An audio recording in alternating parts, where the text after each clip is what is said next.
Hello,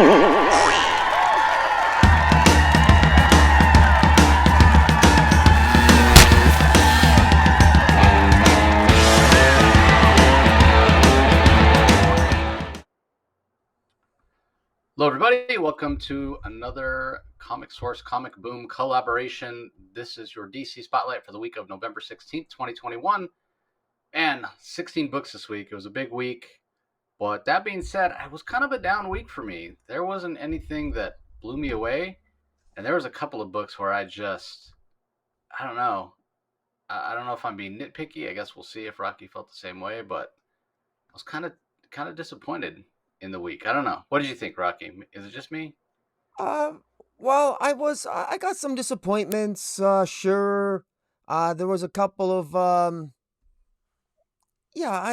didn't mind, there was about four that I enjoyed and the rest were sort of mediocre. So, yeah, we'll get into it and, yeah, we'll get into it. I was hoping for a little bit more bang for the ending of, Fear State with Batman, so I was a little disappointed with that, but we'll get into that. Yeah, I agree. That was one of the disappointments. But we're going to kick it off with Blue and Gold, number 4, from writer Dan Jurgens. Ryan Sook does the art in the present day. Kevin Maguire does the art in the Blue Beetle sequences. Dan Jurgens and Norm Ratman do the art in the Booster Gold sequences. Ryan Sook does the colors for all. Rob Lee on letters. So while this whole Blue and Gold series has been good, not great. I certainly love when Dan Jurgens writes Booster. Booster was created by Dan Jurgens, so I always like the characterization he gives them. But what made this really work for me was seeing Dan Jurgens do Booster Gold art and seeing Kevin Maguire do Blue Beetle Booster Gold art, basically. I mean, that first page where you're kind of looking up at the sky and you see the Justice League in Kevin Maguire, the way Kevin Maguire renders it, that just brought back a lot of memories. 1987, 88, with Maguire's version of the Justice League. The Bahaha era. It's Yeah. classic, and I love that. As far as the story itself, it's a Booster Gold and Blue Beetle story, so it was on brand, I guess you would say. Basically, the story is Blue Beetle and Booster Gold are both talking about the first time they ever teamed up and fought against somebody, and they fight against one of, not that Booster really has nemesis, but this villain they fight against, his name was Blackguard, and whenever he first appeared, he was a Booster Gold villain, or somebody that Booster Gold was the first one to fight. So they're both recounting what happened, and as we've seen before, we've seen these types of stories before where you get one perspective, then you get the other perspective, and the truth is actually something totally different. So it wasn't the most original story, but it was humorous, and I don't know, I enjoyed it, especially for that art. But it's 8 issues, and I'm thinking, well, they used a whole issue to do this. Thought it was interesting. So overall, it's pretty solid, especially because of the art. I think the art really makes it. Like I said, both the Dan Jurgens and the Maguire pages, and the color throughout is nice and bright, and it suits the kind of lighthearted tone of the book. So for me, this was one of the better books of the week. What do you think, Rocky?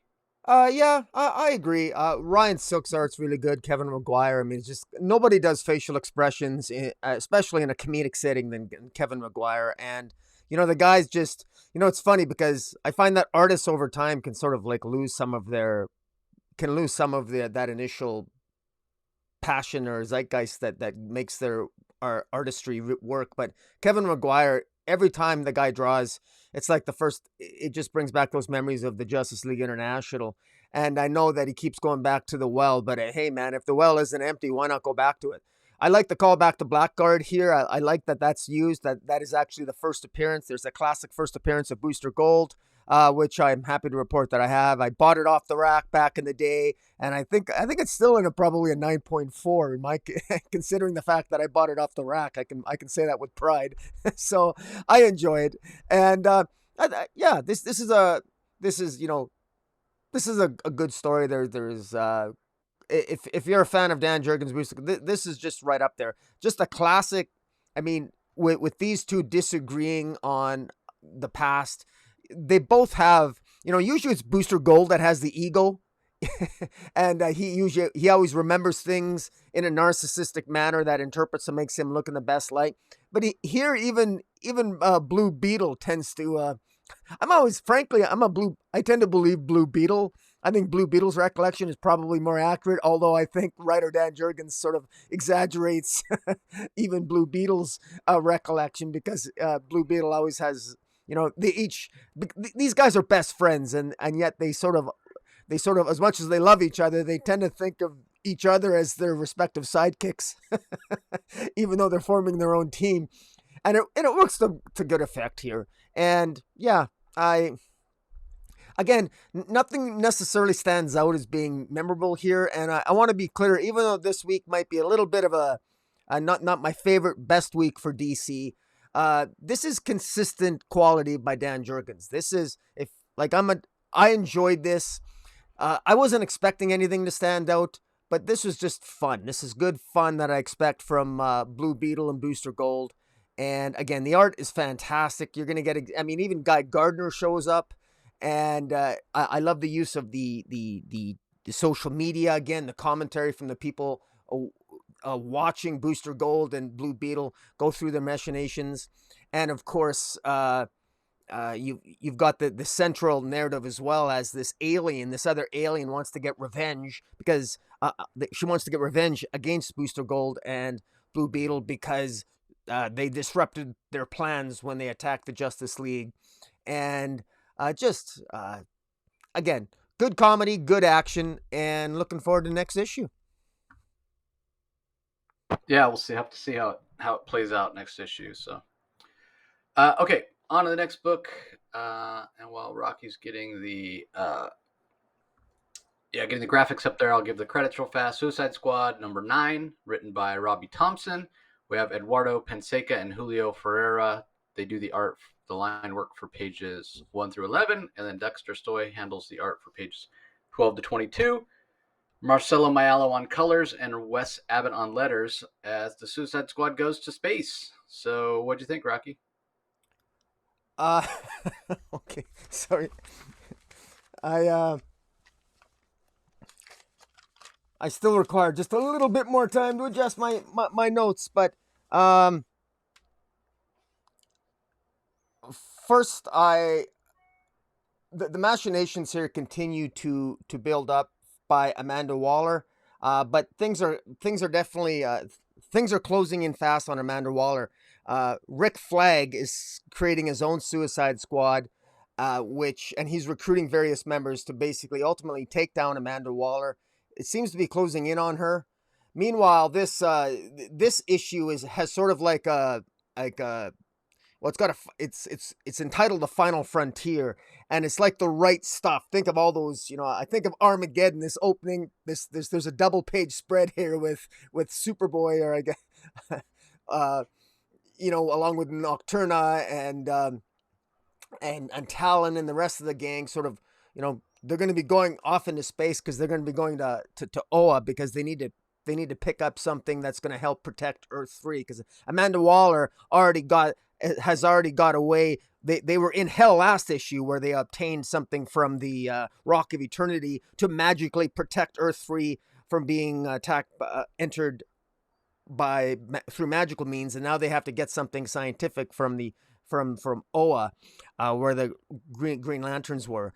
And so this issue just involves showing Amanda Waller's Suicide Squad off to Oa, and also it's showing the Rick Flag Suicide Squad, which consists of Lar-Zod, who is General Zod's son, as well as a parademon whose name nobody can pronounce, along with the Cheetah. And it's a lot of machinations. There's a lot happening. Ambush Bug continues to be a character that is growing on me. I was never always a big fan of Ambush Bug, but I like what Jeremy Adams is doing here. Ambush Bug continues to say things which, even though they break the fourth wall, I still feel like I'm part of the story. I kind of like that he does a little bit. It's Jeremy Adams having fun with it. Robbie Thompson. Pardon me. I apologize. Jeremy Adams. I love him on The Flash. Robbie Yeah. Thompson. My apologies. Still, I love those guys. I love Robbie Thompson. Apologies, Robbie Thompson. I love that Amanda Waller here. She refers to Earth 424, which is interesting. Apparently, she got a Kryptonian ship that the Suicide Squad is traveling in to Oa from Earth 424. That's very curious. Earth 424. I thought that we had like 52 Earths. I know that we have a multiverse with more Earths than that, but I thought I remember Joshua Williamson giving an interview saying we still had multiversity, that it was still around. And now we have Earth 424, so now we got a different numbering system. I thought we had the multiverse with 52 worlds and a series of multiverses with 52 Earths. And anyways, that's the continuity guy in me. It's a little bit frustrating. Not a big deal. I guess we don't have 52 Earths anymore, making up a multiverse, which forms part of a larger omniverse. We now have an unlimited number of Earths. And of course, leave it to Amanda Waller to find a Kryptonian chip somewhere to suit her purposes. Yeah, I love the art. The art here is fantastic. The character work is really good. I love I always forget Chalubra. Is that her name? Yeah. Chalubra. I love the fact that she's still angsting over the fact that she's such a bad person that she was killed and she ended up in hell. Talon finally speaks. He finally speaks to Chalubra and admits that he's working for Rick Flag against Amanda Waller. Finally, Nocturna, it reveals that she's got some affection toward Superboy, which we always sort of expected, but that's these sort of subplots that Robbie Thompson has been developing they're slowly now coming to the forefront. This is working here. This tension is really building. The emotions between Chalubra and Talon, you can really see it coming into play. I really like this. Even the lead scientist who with Amanda Waller, she's also working with Flag, going to be betraying Amanda Waller.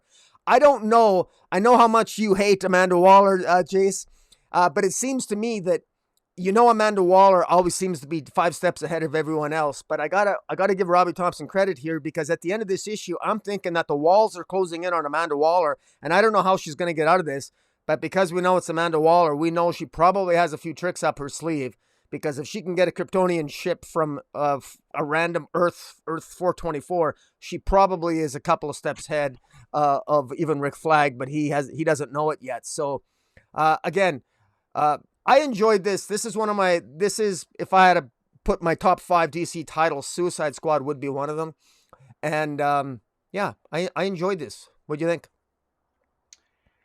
Yeah, I mean, when I saw they were going to be in space, first thing I thought was, well, that's interesting. I don't know that I've ever seen the Suicide Squad go into space. And it's one thing to go into space like you're in orbit, right? You're around the Earth. But no, these guys go to Oa, right? I mean, they are out there. And Oa's all jacked up, just like we've seen in the Green Lantern comic from Geoffrey Thorne. So in a way, it felt a little in service of editorial, hey, maybe not enough people are reading Green Lantern, Suicide Squad selling well because of the movie and whatnot. Let's do a crossover. Like we've had so many crossovers since this Infinite Frontier era has begun, and I just wonder how much of it is because sorry, my dogs are going crazy. How much of it is just in service to editorial as opposed to actual story reasons. So that felt a little weird to me. Suicide Squad is never really those villains that you think of that are, cosmic level that would be going to Oa. But I think what helps save it is the characterization, like you're talking about, that Robbie Thompson gives us, and the humor. The humor is just great in this book. From Chalubra, finally her reaction. She's sad about being dead and being, for lack of a better word, a zombie. But then when, she's angsting, like you said, tears rolling down her face. And then when she finds out that Talon isn't crazy, immediately that's all forgotten. She pops up, I knew it. So, yeah, there's a lot of really cool stuff. I, like you, have never been a big fan of Ambush Bug. So I'm enjoying this character because he's not as over the top as I've seen him in the past.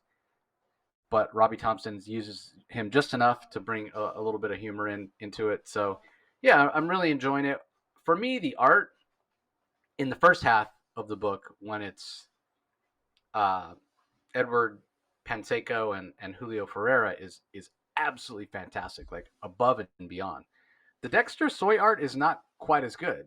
The storytelling is still solid, but the rendering and the detail, it's just not quite as sharp. And they're similar enough that it's not jarring, but I would be lying if I didn't say I'd rather just have Panseca and Ferreira, do the whole thing for consistency's sake.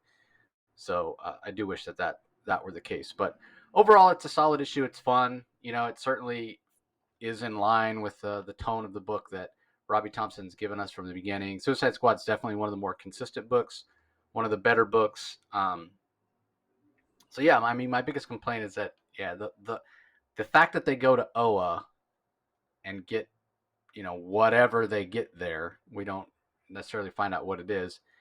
That does feel a little contrived. Like, hey, let's just have them go there and get this. I mean, I don't even know what the guy's name. He's like a bird skull guy. Yeah, I don't know what his name either. It's not. Yeah, I mean, they call him Yedioig or something. I think that's how you pronounce it. But when they first say his name, it's just a bunch of scribbles, and we don't know why, and we don't really know who he is or what have you. I mean, was he in the Green Lantern from Grant Morrison? Wasn't he? Like, I don't know. Maybe he was. I don't remember him. He maybe. I mean, I guess I got a good memory, but it's short. But is his name Yadio? Yeah, something like that. Or then they call him Yorick later on. We're just not really sure why Amanda Waller's recruiting him or what have you. But I guess we'll see. But again, it just felt forced. Like, if you wanted to recruit this guy, why couldn't he been on Earth? I guess they wanted to go out in space, but that's the part where it just felt like these aren't people that would be out in space that would survive. They're just regular people with just a little bit of superpowers. So yeah, that it felt a little contrived. And as far as your Earth 424, I agree with you 100%. When I read that, I was like, wait, I thought it was, and maybe I'm completely wrong, but I thought it was, so there's 52 Earths, and then if you go to the next, like, there's 52 Earths in the multiverse, right? But now we've heard that there's an infinite number of multiverses, so that means there's 52 Earths in each of them. So I thought it was like Earth 0 through 52 or whatever, and then it would be, if you went to the next multiverse, it would be Earth 0A, 1A, 2A, 3A, and then if you went to the next multiverse, it would be Earth 0B, 1B, 2B, 3B, all the way to Z, and then it would be AA, and then AB, and AC. You know what I mean? Like, you could go forever. You go 26 times 26 to the 26th power, and that would, I mean, that's a huge number. So then when she said 424, I don't understand that designation. I thought it was Earth 0 through 52, 0 being prime, and then 52 variations, and then an A variation and a B variation. So I don't know. Maybe Robbie Thompson coming over from Marvel, where he's done a lot of work, didn't realize that, or maybe they've thrown it all out and it doesn't matter. But yeah, I was curious about that myself. So anyway, let's move on. Next book we're going to talk about is Aquaman: The Becoming #3. It's written by Brandon Thomas. The pencils are by Scott Koblish. Wade Von Grobinger does the inks. Adriana Lucas and Alex Gamaris on colors. And world design on letters. I'll talk about the art first. I thought it was pretty solid. I didn't recognize it immediately as Scott Koblish because typically his line work is a lot thicker. And that's not to say that these are light line weights by any means. I'd say, if anything, they're more medium line weights, but usually he's heavy on the line weights. And I don't know if he's doing the kind of lighter line weights or medium line weights to try to convey movement. This is a book where a lot of it takes place, underwater. Typically, when you do that, you're going to want to use finer lines, so maybe that's the reason. But because of the lighter line weight than he typically uses, I did not recognize this as Scott Koblish art. But the art is pretty solid, and that's not to say that I don't like Scott Koblish's art. But in general, I prefer lighter line weights to thicker just because it makes for more detail and it just feels a little bit more kinetic. So all that to say, I thought the storytelling and the artwork was solid. There's a lot of action in this issue, but at the same time, it doesn't necessarily move the narrative forward that much. You know, we got a big logo across the top that says Prelude to Aquaman. We know there's an Aquaman title coming next year from the same writer, Brandon Thomas, which great. I mean, he seems to have a good handle on who Jackson Hyde is. Certainly when we talk about the Future State Aquaman title, that's the case. He's writing Jackson Hyde here. We know he's invested in Black Manta. We have the Chuck Brown Black Manta series going on right now. I have a feeling Black Manta is going to become like Aquaman the third or something with his Atlantean roots that have been revealed, which I don't necessarily like. I'm not a fan of that. But what's happened so far in this issue is there's been some attack on Atlantis. Some things have been destroyed. They've been explosives planted and detonated, and Jackson Hyde has been framed for it. You know, his mother's Zabellian, so there's always that animosity because Zabel used to be kind of the penal colony of Atlantis where they sent all their criminals, and then eventually the criminals that lived there had children who didn't do anything wrong and didn't deserve to be there. And so now, you know, as generations have gone by, they're still looked down on by the Atlanteans. There's prejudice and animosity between the two. They've been at war at various times, but Jackson Hyde didn't have anything to do with this. Mira's trying to play both sides, and the Atlanteans suspect her that she's hiding Jackson and helping them, but they can't prove anything. Meanwhile, Jackson's just trying to get to the bottom of it. His mother was a freedom fighter for Zabel when they were trying to overthrow kind of the more militant government there that was always fighting with Atlantis. So there's a lot of different moving parts. There's a lot of politics. But I sort of feel like I said, this didn't move the narrative of the overall story with who's behind it and why they're framing Jackson and is he going to get out of it. It didn't move that part of the story or plot forward that much. Instead, it felt like the whole reason that this issue exists is for the last page. In fact, for the last word on the last page, as Jackson's mother finally catches up to Jackson, and the person that attacked him in the first issue that had this Zabellian aquatic armor, this yellow armor on, she stands revealed. And the very last word of the issue is sister. So we find out from Jackson's mother, and Jackson finds out that Jackson Hyde apparently has a sister. Rocky and I were talking about it earlier. He's like, I didn't know you had a sister. Like, I didn't know either, and neither did Jackson. But obviously, Jackson's mom did because she's the one that birthed this woman. So her name is Delilah Jackson. She's Jackson Hyde's sister. Why she's trying to beat the crap out of him, why she's framed him, why, like, what's going on, I don't know. And I sort of have mixed feelings. I'm reserving judgment. I don't want to just assume that this isn't going to work, but it feels a little tropey to me, right? Like with everything we've had go on recently with Nightwing and his sister revealed, and with everything we have going on in the I Am Batman series with the whole Fox family, and you know this family of color that's constantly having drama or whatever. I'm like, wait, here we go again with a long lost sister, with family drama with this family of color. I mean, I don't know that we can call them African American because they're not from Africa; they're from Zabel, but they look like they're black.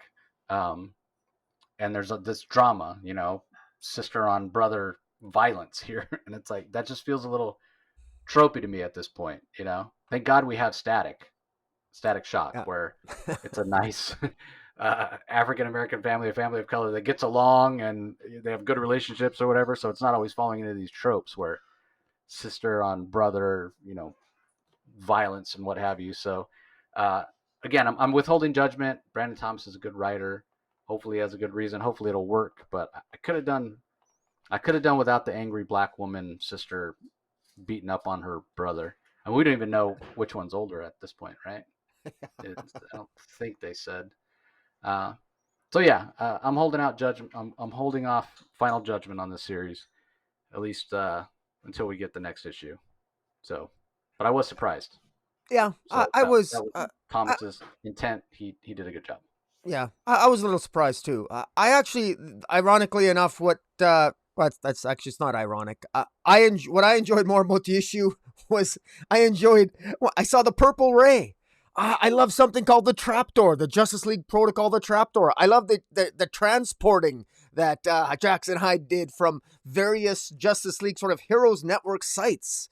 You know, because he needed to escape, and I thought that was cool, just as a bit of Yeah, like Justice that was League a sort cool of. concept. Yeah, that was a Yeah, cool concept. I yeah, agree. I Glad you brought really it up. enjoyed that, and I hope we see more of that in other comic books, because like the pure, the fanboy inside of me just sort of loves that. It was pretty cool, and I thought that was done to a really good effect. And accomplished. There was a 2-page spread that shows. Which I can't do it justice on the screen here, but there's a 2-page spread where Jackson Hyde gets he's transported from Titan's Tower to the Flash Museum to the Hayward Defense Industries to Challengers Mountain to Titan's Tower West to Justice League Detroit, all these little callbacks to these other long canceled series and headquarters. So I thought that was kind of interesting, and I enjoyed that. Um, there's no doubt here that DC Comics editorially, clearly they're diversifying the mythology of Aquaman.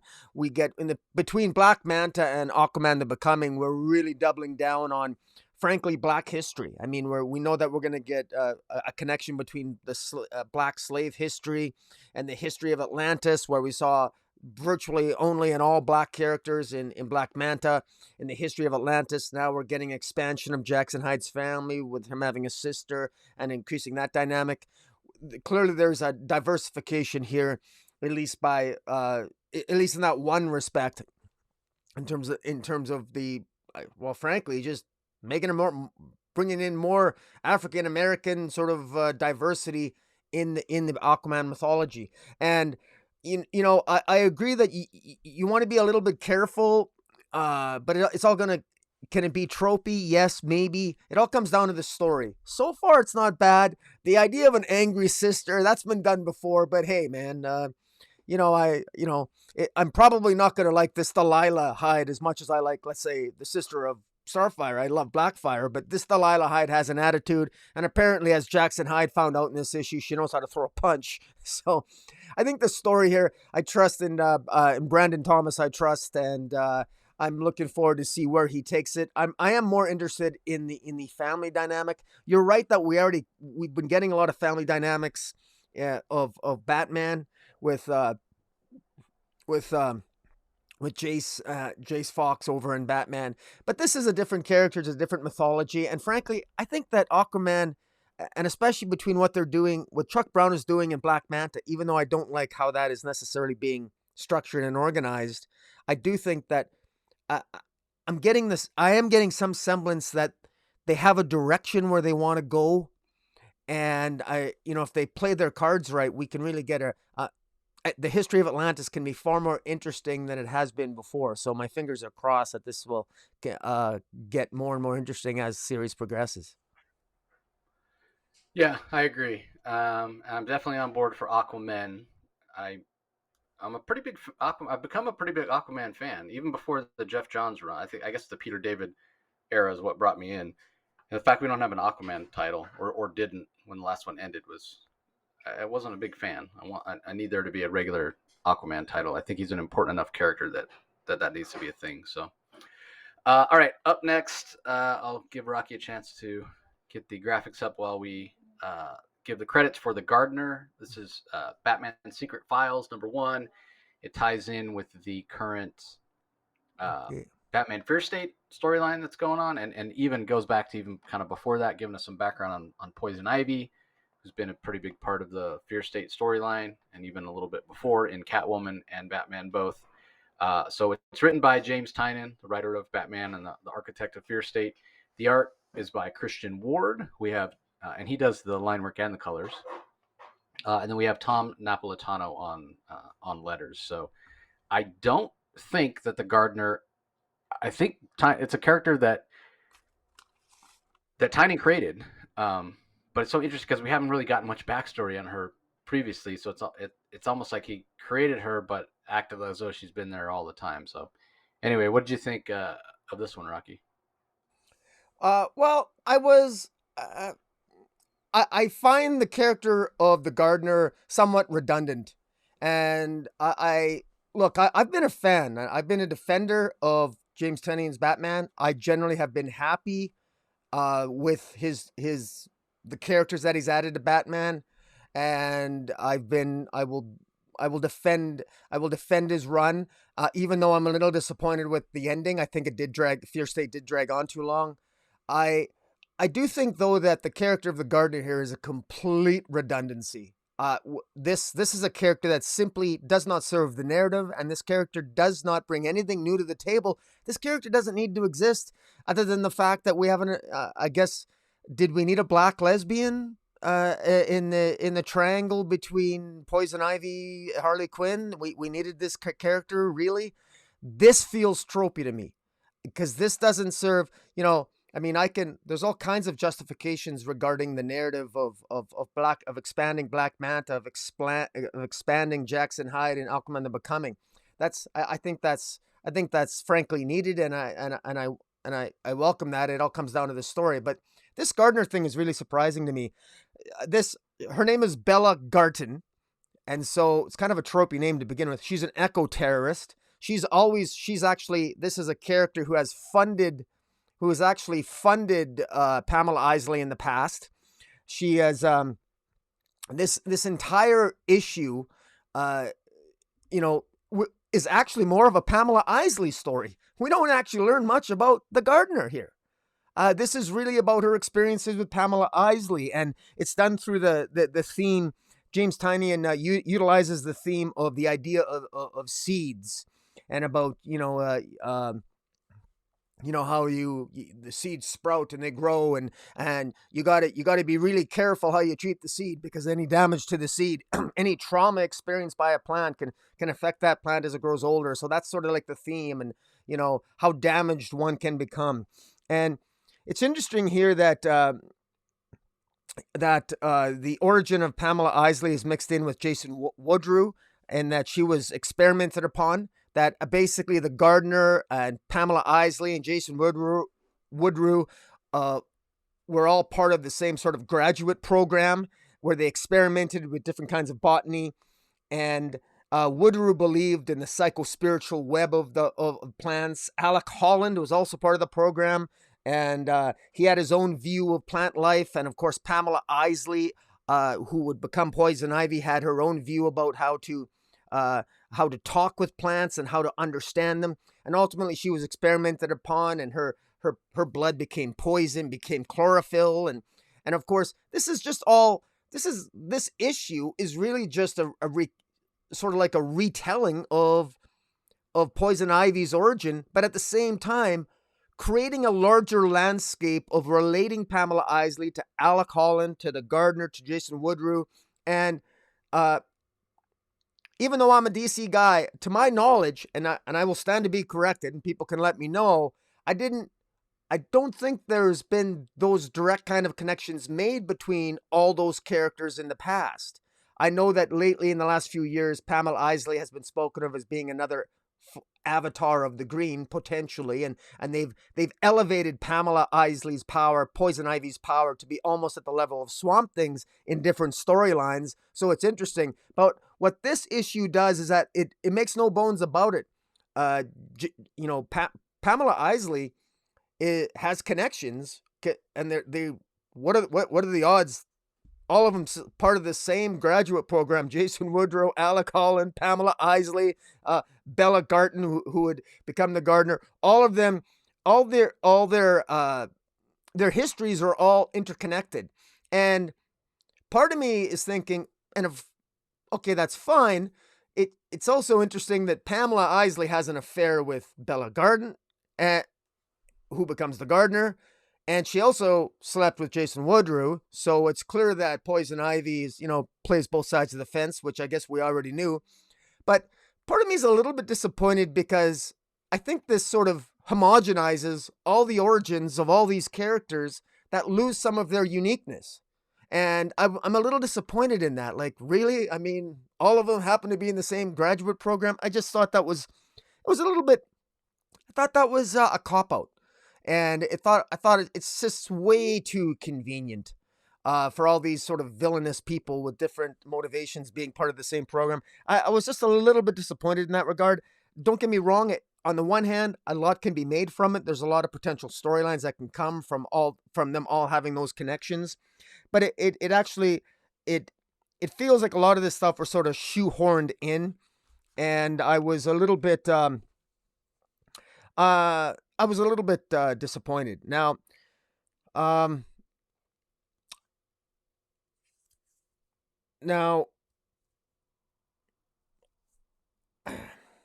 one of the excuses that the Gardner has in this issue is that Ivy's ex- she says that Ivy's excuse is that the experience of trauma is grounded in Jason Woodrue. So Poison Ivy she was experimented on by Jason Woodrue, so she was traumatized by Jason Woodrue at one point. And the Gardner talks about how at times she helped Pamela by giving Pamela information on who the various oil, like heads of oil companies were in the world. And so the Gardner, Bella, actually helped Pamela, Poison Ivy, in the past find and kill a lot of these oil company executives. And so, but the thing is, what's interesting here is that Pamela Isley's mind, you could arguably say, was poisoned and manipulated and traumatized by experimentation by Jason Woodrue. What's Bella's excuse? Bella doesn't have that excuse. Bella is just, Bella is, in my view, more of an eco-terrorist than even Pamela Isley is. At least Pamela Isley arguably has the excuse of maybe having her blood filled with chlorophyll and maybe, you could say almost manipulated and poisoned by just the nature of her being. And so I think that this Bella character, because this entire issue is her sort of telling her story to Batman. I don't know why Batman doesn't arrest her, to be honest with you. I just find Bella to be basically like a very, very boring, one-dimensional version of Poison Ivy, but without any connection to plants at all, other than the fact that she's got a PhD and she carries a briefcase for reasons which are never told to us. Why is she carrying around a briefcase all the time? It makes no sense. Again, I like this issue because in what it attempts to do, it ties in all these characters with such a rich history in the DC universe, but at the same time, it disappoints me because it homogenizes it in my mind. And I, other than the beautiful art by Christian Ward, I really thought this story, I thought, let me down a little bit. But I don't know. Did you feel different? I didn't. You hit the nail right on the head. While I do agree that putting all of these sort of plant-based DC villains together does create potential for connections and stories that can come out of those relationships. It is very much a retcon, and you're right. You're using the perfect word there. It homogenizes it, makes them all somewhat the same. You're losing the uniqueness and the fact that in reality, in publishing history, these characters didn't all come on the scene at the same time. Poison Ivy was long before Jason Woodrue, and now you're talking about bringing in Alec Holland and his wife with Swamp Thing, and they happened at different times in different eras of DC, and now you're kind of mashing them together. And I guess the temptation, because they're all sort of plant-based villains or plant-based characters, the temptation was too great for Tynion to resist. I guess in a way, I can see why it would make sense in his head, but yeah, I think it takes away the uniqueness. And the fact that they came on the scene at different times, I think, is important. And I rather like the idea of the stories about Woodrue, the Floronic Man, meeting up with each of these people individually at later times. So now do those stories not matter? Who knows? It's DC, it's the multiverse, it's the omniverse, it's whatever. The other part about it is, like you said, it's called Secret Files, the Gardner, but yet it is the Pamela Isley new origin story. Basically, it should have been called Batman Secret Files Poison Ivy more than the Gardner, because we don't find out that much about her. Only what we learned about her is only in relation to Poison Ivy.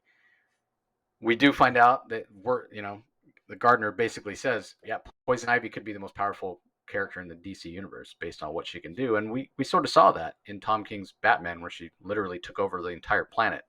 Everybody was her automaton in a way. So, whether you agree with that or not, I mean, I don't find Poison Ivy an interesting enough character to give her that level of power, but that's just my own personal opinion of her. I just don't think anybody's ever given her good enough characterization. She used to be very much sort of a mustache twirling villain, um, Yeah. who yeah, I mean a female, but you get it. Like Yeah, I her know. Yeah. motivation was always humans bad, plants good. Humans destroy nature, so they're bad, and plants are good, and that was her motivation. So I guess one step above a mustache twirling villain, but we never really got into. She wasn't multi-layered. She wasn't complex, and now the complexity is that she's in a same-sex relationship with Harley. Well, I don't, I don't begrudge that, but I don't find it particularly interesting either. And I don't know that her sexuality really has much to do with who she is as a character. So she's just not a. She's a character who's supposed to be so powerful and so important, and yet we really, in terms of her personality, don't really know that much about her.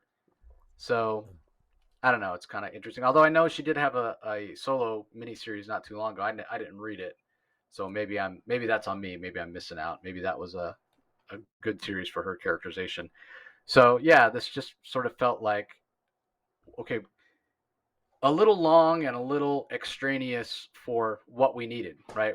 So we're supposed to be getting some background on who Poison Ivy is and why there's two different sides of her and how they're being melded together in Fear State. I don't feel like this issue is necessary. I feel like everything that was in here, I kind of already knew in terms of two different versions of Ivy. Great, you fleshed it out. Was it necessary? Well, maybe. Maybe it was just a chance for Christian Ward to show off his watercolor art, which I like Christian Ward. I think Christian Ward's fantastic. I think the Odyssey series he did at Image a couple of years ago is some of the best comic book art in the last decade. I wasn't a fan of his art here. Just a little too messy for me, a little too straight watercolor. A lot of greens and pinks, like you would expect from Christian Ward um, title, but again, it wasn't my favorite. Wasn't my favorite Christian Ward art, and it just I don't know. This just didn't feel necessary to me. So the more I read of Fear State, and I was trying to be so positive about it, but and we'll talk about it when we get to Batman. It's really been kind of a letdown for something that was hyped up to be so big. Yeah. Not really delivering, but anyway, let's move on. Wonder Woman Evolution Part 1. It's the first issue of a new Wonder Woman series from writer Stephanie Phillips. Mike Hawthorne does the pencils. Adriana Benedito on inks. Jordi Blair on colors. Tom Napolitano on letters. The art here is pretty fantastic. Mike Hawthorne does a pretty good job of giving us a very formidable looking Wonder Woman. She very much is the warrior. She's very muscular. Um, I like that. If there's any nitpick about the art, I'm not a huge fan of the way Hawthorne draws Superman's face. It looks kind of wonky at certain times, but it's a minor nitpick. Overall, um, the cinematic feel and the widescreen feel that Hawthorne gives the art, I think really, really works. As far as the story, it's very fast-paced narrative. Wonder Woman basically confronts Silver Swan in the museum. We know there's history there that comes across in the story very well from Stephanie Phillips. And then Silver Swan manages to escape by making Wonder Woman choose between saving a hostage or pursuing her. So we all know what Wonder Woman's going to pick. And then we get a few sort of poignant moments of Wonder Woman and Superman together, which is very on point. It comes across as very realistic with the relationship we know that those two have. And then something happens to Wonder Woman at the end, and there's some narration over the beginning of the story about um, us as humans evolving. Well, Wonder Woman's more than a human, but it still serves that purpose. And all of a sudden, her body just seems like it's engulfed in lightning, and then there's a big crack, boom, and Wonder Woman starts flying into this portal, and it ends. So, what exactly is this evolution? Has Wonder Woman taken some step forward? Like, what exactly is going on? We don't know. Um, but I thought it was a solid debut from Stephanie Phillips. I like her take on Wonder Woman. I like the narration of it. If I had any nitpick, it's a tiny one, but I'm gonna mention it anyway. Um, when Silver Swan is flying away, Wonder Woman throws her lasso around her neck. Um, but then when she goes to grab the kid, she doesn't let go of the lasso, but yet it seems like it disappears. But then the next time we see it, it's on her waist again. So I just was. I mean, I know when you see that panel of the girl falling and Wonder Woman looking down, you see in the background that Silver Swan is removing the lasso from her around her neck. Yeah. But then it just disappears in the next panel, and then Wonder Woman is flying after the girl as she's falling, and the lasso is just nowhere. So Yeah. just thought it was kind of. I'm like, wait, where's the lasso? Anyway, like I said, minor nitpick. Overall, I thought it was a pretty solid debut. Great main cover too from Hawthorne. What did you think, Rocky? I'm gonna give you a little some pushback on this. First of all, I'm not a big. I thought Mike Hawthorne's art could have been much better. I did not. Not only did I was not a big fan of Superman. I think that I'm not a big fan of the design of Wonder Woman here. And Wonder Woman in numerous poses looks like she got her nose flattened or her nose broken. The side profile of Wonder Woman looks completely off. I find the art to be frankly inconsistent. It starts off with a double page spread that's really good, and then and then the design of Silver Swan. Of all the designs of Silver Swan, I'm not a big fan of the design of Silver Swan, but I don't want to I don't want to deal so much with the artistic design. I mean, I can live with that. These are designs which I've seen before. I've not the design of Wonder Woman. I'm just it's not a fan of, but that's not what's going to take me out of the story here. What I wanted to know is this is called Wonder Woman Evolution, and I thought it was a little tropey. It starts off, Silver Swan for no reason whatsoever, just is in a museum that happens to be by a Neanderthal exhibit where the theme of the entire story takes place, evolution. I get it, but it did feel a little bit sort of. It did feel somewhat obvious and forced, but I mean, it's really odd here that Wonder Woman goes out of her way to save this child from Silver Swan. Silver Swan escapes. You mentioned the thing with the missing lasso. That's a mistake by Mike Hawthorne. Even that's not that big a deal to me. I guess what I was wondering here is, I really think that this entire issue was frankly unnecessary and wasted. Because if this story is about aliens coming down to choose Wonder Woman, and Wonder Woman has to defend the existence, essentially defend the human race, and the question I have that I ponder is why? If you're going to choose somebody to represent the human race, why choose Wonder Woman? Now that is something that might come in a subsequent issue here, but I don't know about you, Jace, and you never mentioned anything about this, so I'm actually curious as to your thoughts, but. At one point, Wonder Woman and Superman, they're sitting atop the Himalayan mountains, and they're staring down, and it's a nice enough view. And Superman and Wonder Woman are having a conversation, and Superman is actually defending the human race. Wonder Woman's depressed. I mean, she actually says, she talks about how we're so much different than this. She reminisces about a time where some hikers finally hiked up to the top of the mountain, and they stumbled upon her and Superman doing there, and she talks about how so many humans risk their lives for doing something that her and Superman can do instantly, like go to the top of the Himalayas and look at the beautiful view. And Superman is talking about Superman reminds Wonder Woman about that humankind is capable of such amazing passion, he says, and that and that the mountains won't kill us, but people have spent their entire lives trying to conquer them, to accept this challenge because it brings them joy. Superman is sounding like he's defending the human race, and yet at the end of this issue, it's Wonder Woman that's chosen to defend the human race. And I thought, of all the people to choose, why would the aliens choose Wonder Woman? Now, again, that might sound like am I being too harsh in that? But I just thought that was really, really off. I didn't see why anyone would choose Wonder Woman. And the other thing is Wonder Woman isn't human. She's Amazon and she's a god. If I wanted to come up with a reason to defend the existence of cats, would I ask a dog? Would I talk to somebody outside the species to defend? I mean, I guess I could. Wonder Woman protects the human race, but it's not obvious to me that you should be going to Wonder Woman as a defense for humanity.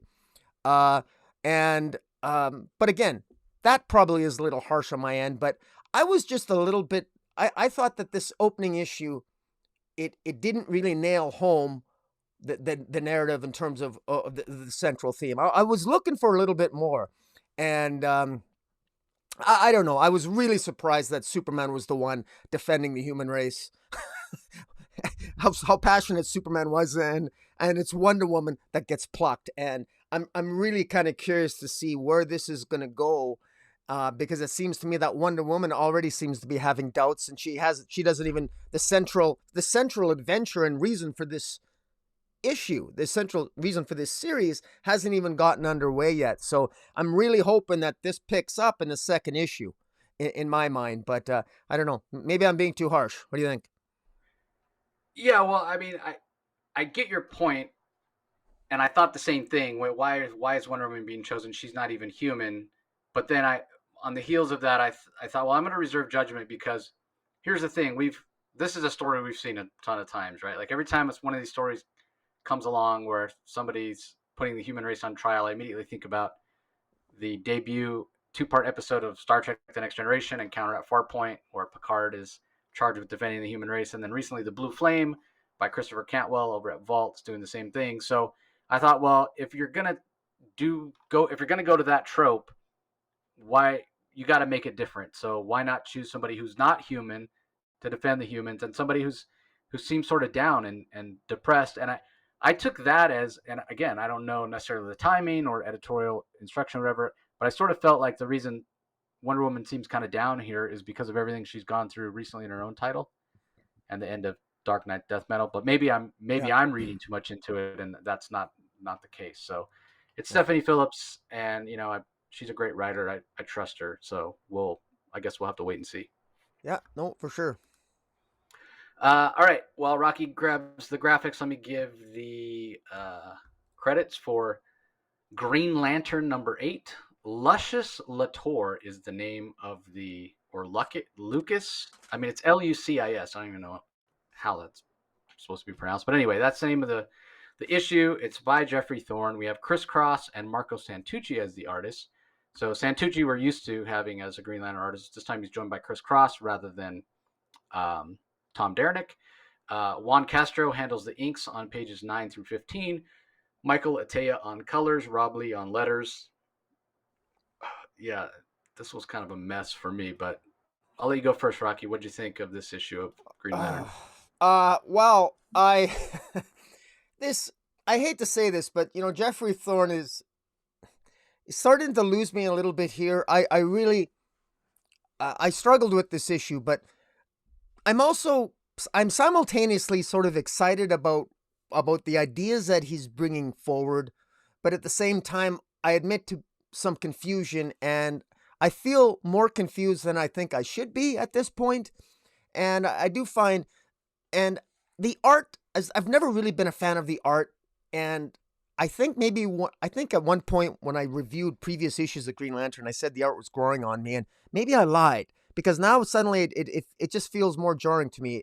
I wish we had a more traditional artist. I long for an Ethan Van Sciver or just, I don't know. I just feel that if this had a different sort of artistic feel, it might sort of feel a little bit different. But in any event, this is talking about the source, about chaos and doom, old gods and new gods, and that John Stewart is ascended. Lonar, one of the new gods, who's also a Green Lantern, has basically been telling John Stewart that, look, you're part of the ascended.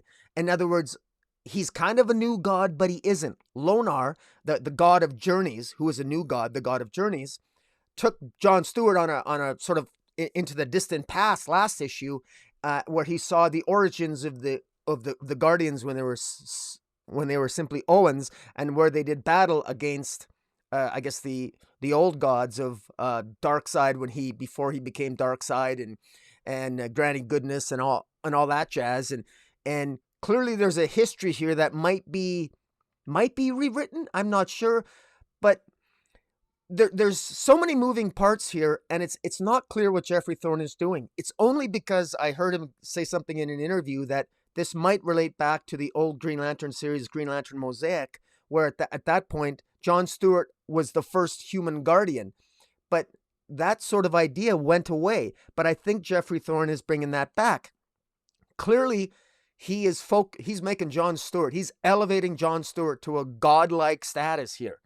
And just like Kyle Rayner used to be the torchbearer, it looks like now and Hal Jordan had his parallax moment. It now looks like John Stewart's going to have his moment again, because he had it in Green Lantern Mosaic in that storyline from 20 years ago. Now he's going to be elevated and he's going to be ascended. What does that mean? We don't really necessarily know at this point. I don't know where it's going. It's clear, though, that Geoffrey Thorne is making John Stewart very heroic. John Stewart is focusing on wanting to save lives as a Green Lantern, even though Lonar keeps telling him, look, I mean, you're more than a Green Lantern. You've got a greater responsibilities. And at the end, at some point, John Stewart ends up going into this portal where I don't know where he ends up, but he goes into this portal where he encounters, I don't know who he encounters. He encounters some new entity, and we'll have to wait till next issue in terms of exactly what's happening with John Stewart. But I'm a little frustrated here, and I have to really try to organize my thoughts so I don't sound like a blabbering idiot when I talk about this, because on the one hand, I understood this to be a story about the central power battery was destroyed. John Stewart and 1,000 of his fellow Green Lanterns were sent to the dark sector. And then all their rings went out when the central battery exploded. 300 Green Lanterns were hunted down and killed in the dark sector. And I thought this was going to be about John Stewart rallying the troops in the dark sector and fighting off these hunters that were coming to kill them. But now, in the midst of all this, all of a sudden we have John Stewart. No, he's ascended, and Lonar comes along and he's a new god. And now this feels like it really muddies what I thought was a very maybe fun, action-packed narrative. Now it feels confusing a little bit. So while I admire the ideas of what Geoffrey Thorne has introduced, I have to admit to being a little bit frustrated that maybe he's bit off a little bit more than he can chew. Meanwhile, though, I really do like, I enjoy more what Joe Mullen, the Green Lantern back on Oa. I like the agencies that she's taken. She's really stepping up to the plate, sort of organizing the remaining lanterns back on Oa. She is actually communicating with the other scientists, Abacrix PFL, is their name, Abacrix, and they're looking at some old tapes of Guardians talking about where they talked about the myth of Guardians' omnipotence, and I think that what's happening here is that the Guardians at one point talked about their history and that maybe they weren't omnipotent, and there's some secret of the Guardians that we don't know yet, and there's likely probably sort of like a double agent or somebody within the Guardians betrayed the Guardians and destroyed the central power battery. And two Guardians in particular, Koyos and Nemosini, are the ones that may have, at some point, they may be the source of the betrayal of the Guardians. 2 years ago, the Guardian Koyos traveled to the world, to Xerox, the world of magic, which was a sorcerer's world. And while another Guardian, Nemosini, traveled to Earth, but what was their agenda, we're not really sure. But we do know early on in the first issues of Green Lantern, it was a magical based attack on when the Green Lanterns essentially, when the United Planets replaced the Green Lantern Corps, they had a magic based attack by that group whose name I forget. In any event, clearly the Green Lantern Corps has been under attack. And how is this related to what these other Owens are doing? Meanwhile, all the former Lanterns have now been made citizens of Oa by Joe Mullen. She really needs to have a better name than that. She needs to have a better name than just her name, Joe Mullen. It just doesn't work for me. And meanwhile, this Abacrix continues to do her investigating, and she ends up getting incapacitated by a guardian that I'm assuming has some sort of nefarious purpose for taking out the Green Lantern Corps. There are so many moving parts here.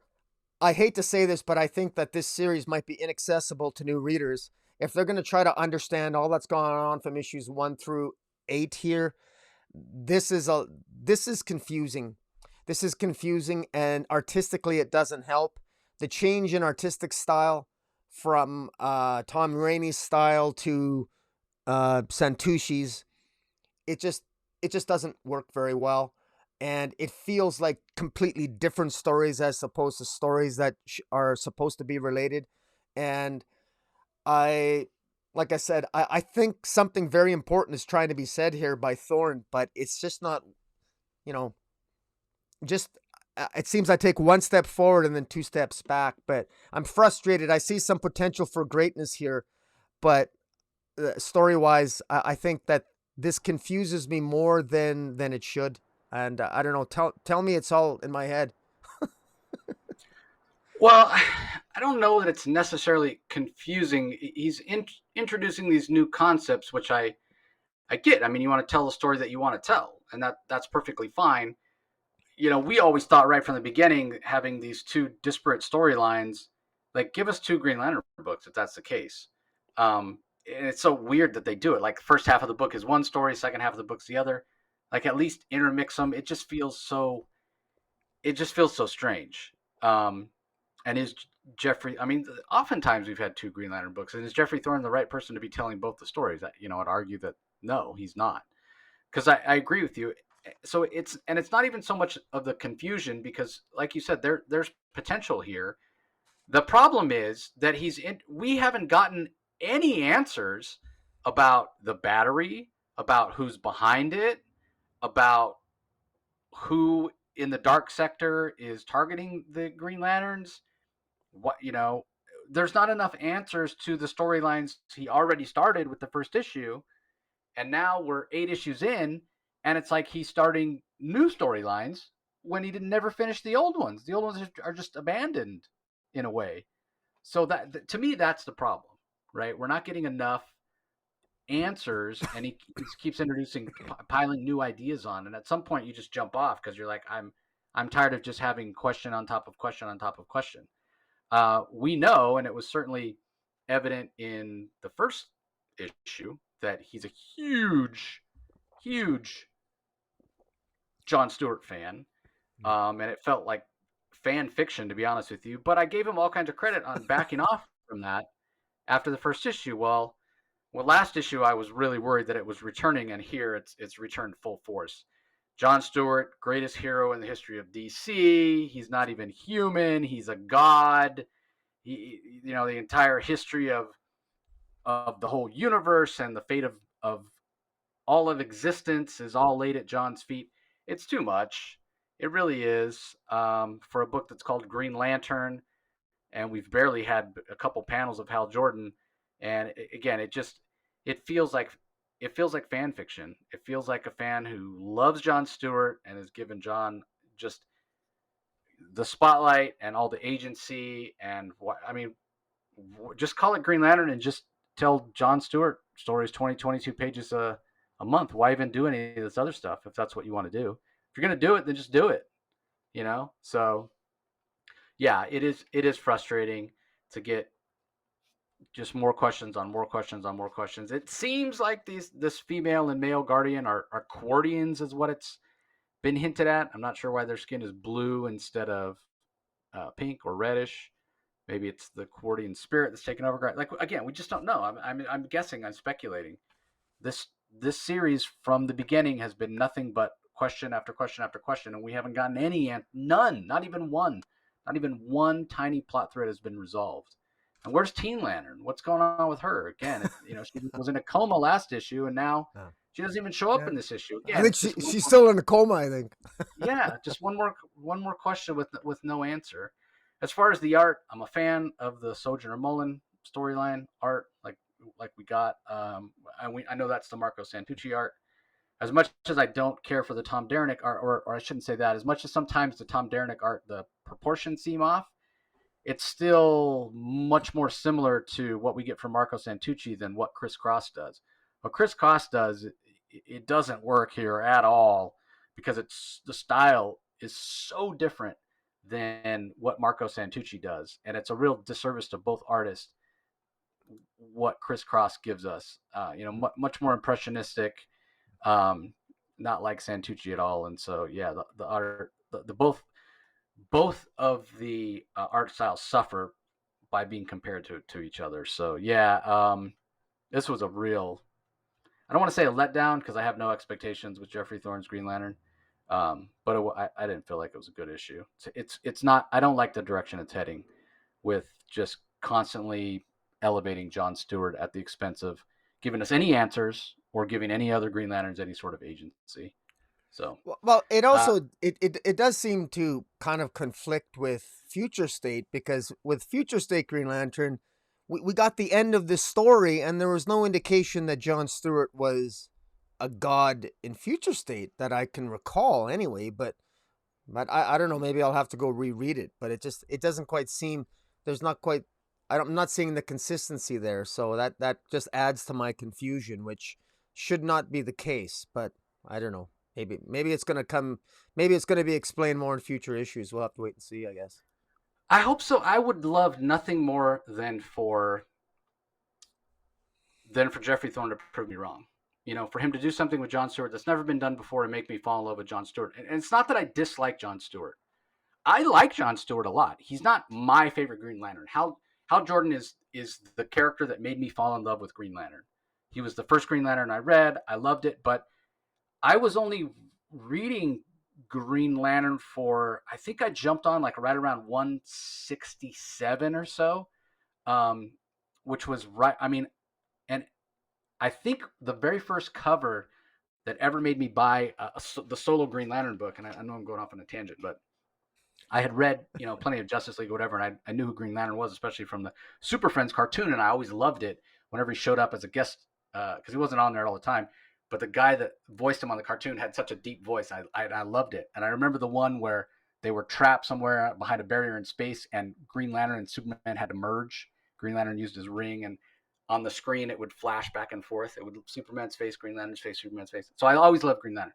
The first cover, it was by Dave Gibbons, it made me buy the solo Green Lantern book, is the one where Hal Jordan is throwing his ring down, it hits the ground and bounces, and he's telling all the Guardians that are behind him, I quit. That was the Yeah, first solo that I got. yeah. So when I started reading Green Lantern, it was during that Dave Gibbons era, and I wish I could remember who was writing it at the time. It's a big name guy. I'll look it up here in a second.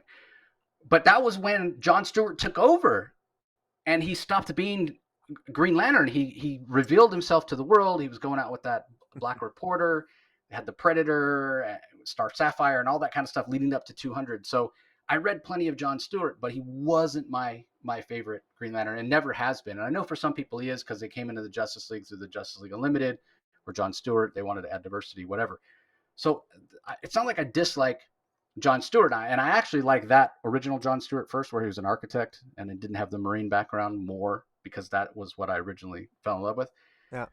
But to have this John Stewart as a god shoved down my throat, it's just, I just don't have the love of John Stewart like a lot of people do. But I like him well enough, and like I said, I hope that Geoffrey Thorne changes my mind. I'd love nothing more than that. So anyway, let's move on. I don't have a lot to say about the next title. It's Being Robin from Robin's #1 by Tim Seeley. The art is by Baldemar Rivas. Romulo Fajardo Jr. does the colors. Steve Wan's on letters. So this is the title that won the DC Round Robin, which wasn't really a round robin, but rather a single elimination tournament where you voted, or people voted, fans voted, and this was the one that won. And it's hard for me to separate the fact that there were so many interesting concepts in that tournament that we could have gotten. And what we got was another Batman adjacent title. And so I know I'm biased. Uh, I'm a fan of Tim Seeley. I like Tim's writing. I know Tim personally. I would consider him, an acquaintance or maybe even a friend. So I don't want to like diss on this book and say that it's terrible, because it's not. It's got it's a really interesting concept in a way. But man, it's hard for me to separate my disappointment with getting another Batman title when we already have so much Batman from DC and we had a chance to have something different. That being said, I do like this concept of the Robins, the different Robins: Dick Grayson, Stephanie Brown, Damian, Tim Drake, Jason Todd. They're sitting around at a table and they're talking about what it meant to them to be Robin, and how it wasn't always sunshine and daisies, and it wasn't glamorous, and it wasn't what people on the outside looking in would think as this incredibly positive experience. And apparently there's somebody that considers themselves the original Robin even before Dick Grayson. So that's sort of the mystery. So I do like this idea of these lesser characters. And when I say lesser characters, I mean lesser in terms of they're not Batman. This isn't Batman's perspective on each of these individual characters. It's these individual characters, these individual Robins, giving us their opinion, their experience, what it meant for them to be Robin. And it tends to be a lot darker and less positive experience than you might necessarily expect, especially when you start talking about just about every one of them, with the exception of Jason Todd, kind of campaigned to be Robin. Tim Drake certainly put, like, I know you're Batman, you gotta make me Robin. I mean, it was his lifelong dream. Same thing with Stephanie Brown. She actively campaigned to be Robin. Dick Grayson, we're reading it right now in Robin and Batman, about how he wanted to get out there and avenge his parents' death by fighting crime. So, and certainly Damian, it's more egocentric for him. It's that he thinks he's better than everybody else. So why wouldn't he be Robin? And he sees that as the natural stepping stone to replacing his father someday. So with the exception of Jason Todd, they campaigned for this, and it may be a situation where it's like, be careful what you wish for. So the concept is interesting. I'm disappointed that it won. And not that because I don't want to read the story, but because I'm disappointed that I don't get the other stories, because some of them sounded really interesting. As far as the art goes, it's a little anime style from Baldemar Rivas. I'm not familiar with his artwork. It works well enough. The storytelling is solid. He's a little light on the backgrounds at times. So I think the art is good, not great. So anyway, what'd you think, Rocky? I'm not going to be as kind as you on this. I first of all, I 100% agree with you. Oh, what a stain on DC and on. Let me just. I'm gonna not. Well, I was gonna say I don't want to get any hatred from fellow YouTubers watching this or on your channel, but I mean, it sure doesn't say a lot about DC that this won. It just doesn't. I mean, really. I mean, we don't have enough Robin. I mean, we bitch about enough Batman. We have more than enough Robin. We got so many Robins, and this one. This is pathetic. And I also have no interest in this story whatsoever. This says absolutely nothing new. And to make it even worse, I'm sorry to say, this is called Robin. So this storyline is introducing us to another Robin. Oh, we need another female Robin. I guess we got a bunch of white guys as Robin. We got a white female, so let's add another Robin in there. Why? And we're going to get a new one that's even before Dick Grayson? Why? Why would I want that? I don't want that. Another changing of the guard because you want to diversify the cast and you want to check off a box? That's what it feels like to me. I mean, the fact that this was, I mean, even the concept of this story introduced in the contest and the round robin to begin with, in my view, was contrived and in my view, probably editorially driven. That's how cynical I am on this topic. But I admit to my cynicism and I could be completely wrong and so be it. I also don't, I'm not a big fan of the art here.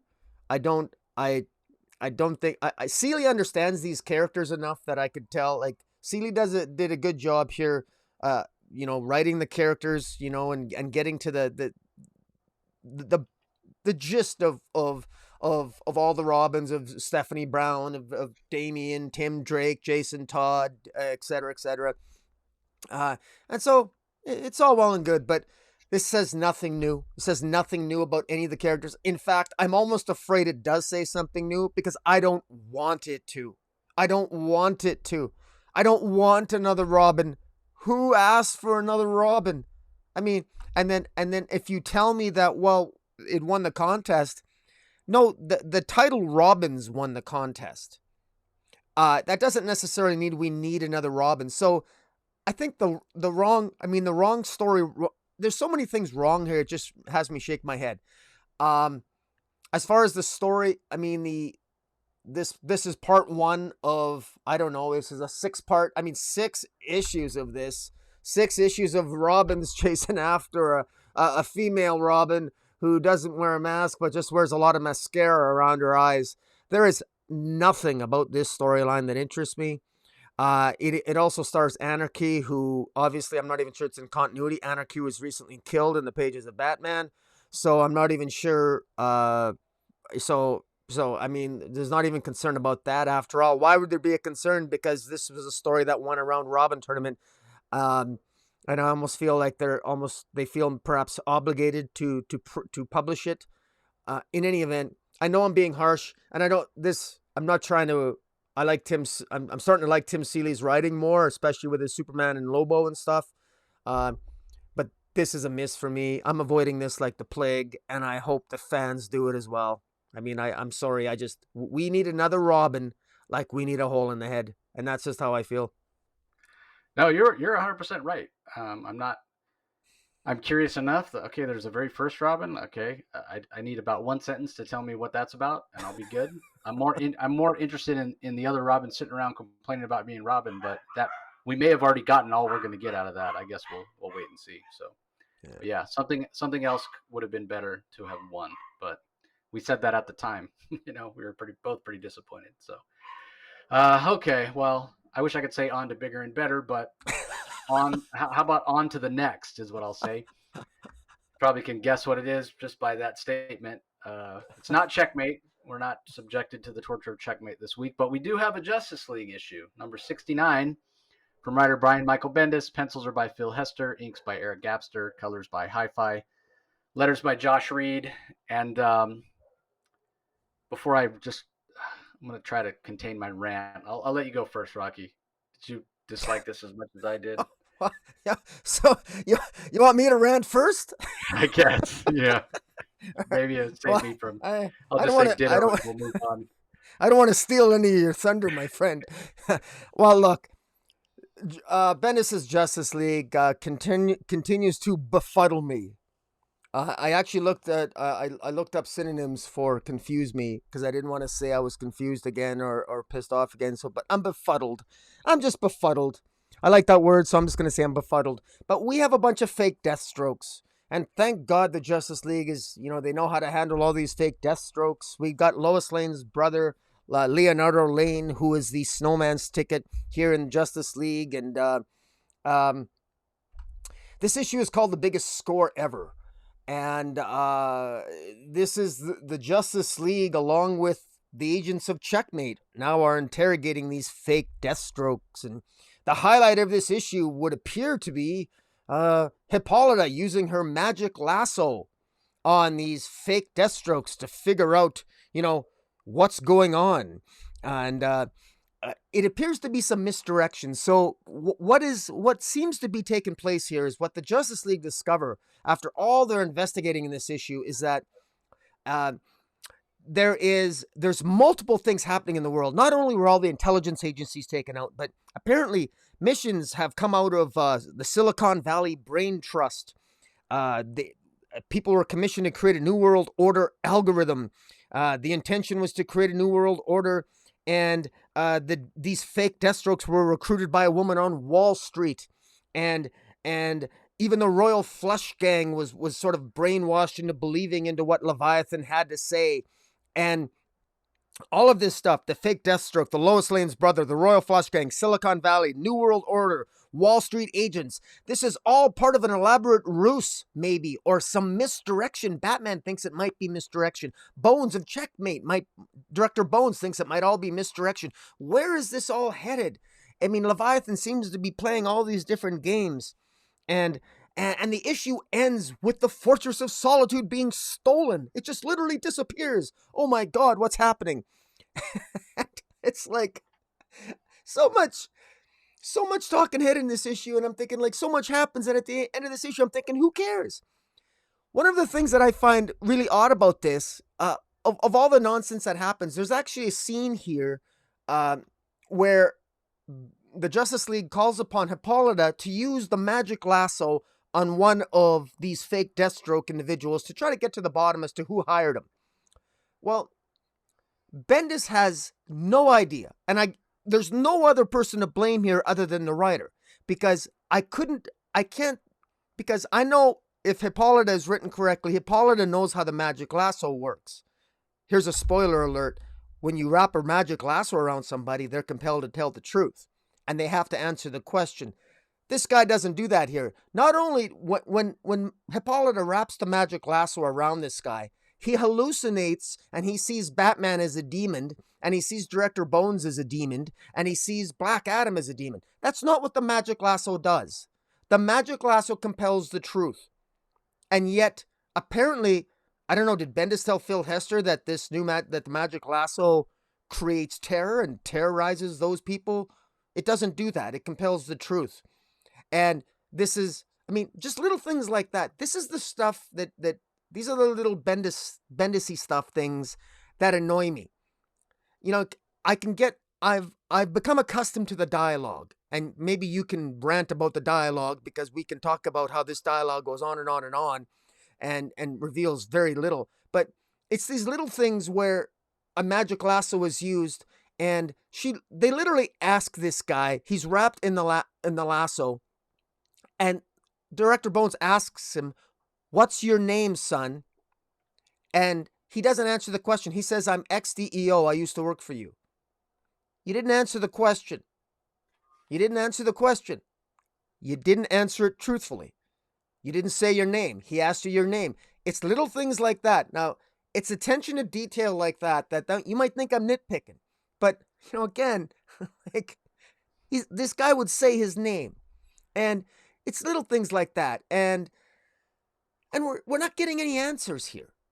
And then the answers we are given, it's suggested that, well, they don't really mean anything, you know, and it seems like it's being pushed toward an end, and I'm not even sure what it is. Not to mention the fact that Superman is still part of the Justice League. I thought he's supposed to be on Warworld, so the continuity is all wonky, which, of course, I guess as a current DC reader, I guess, you know, there isn't even clearly editorially at DC right now. Continuity is just thrown to the wind. And you know what? Fine, whatever. I can reconcile that with my own headcanon. I can figure that out.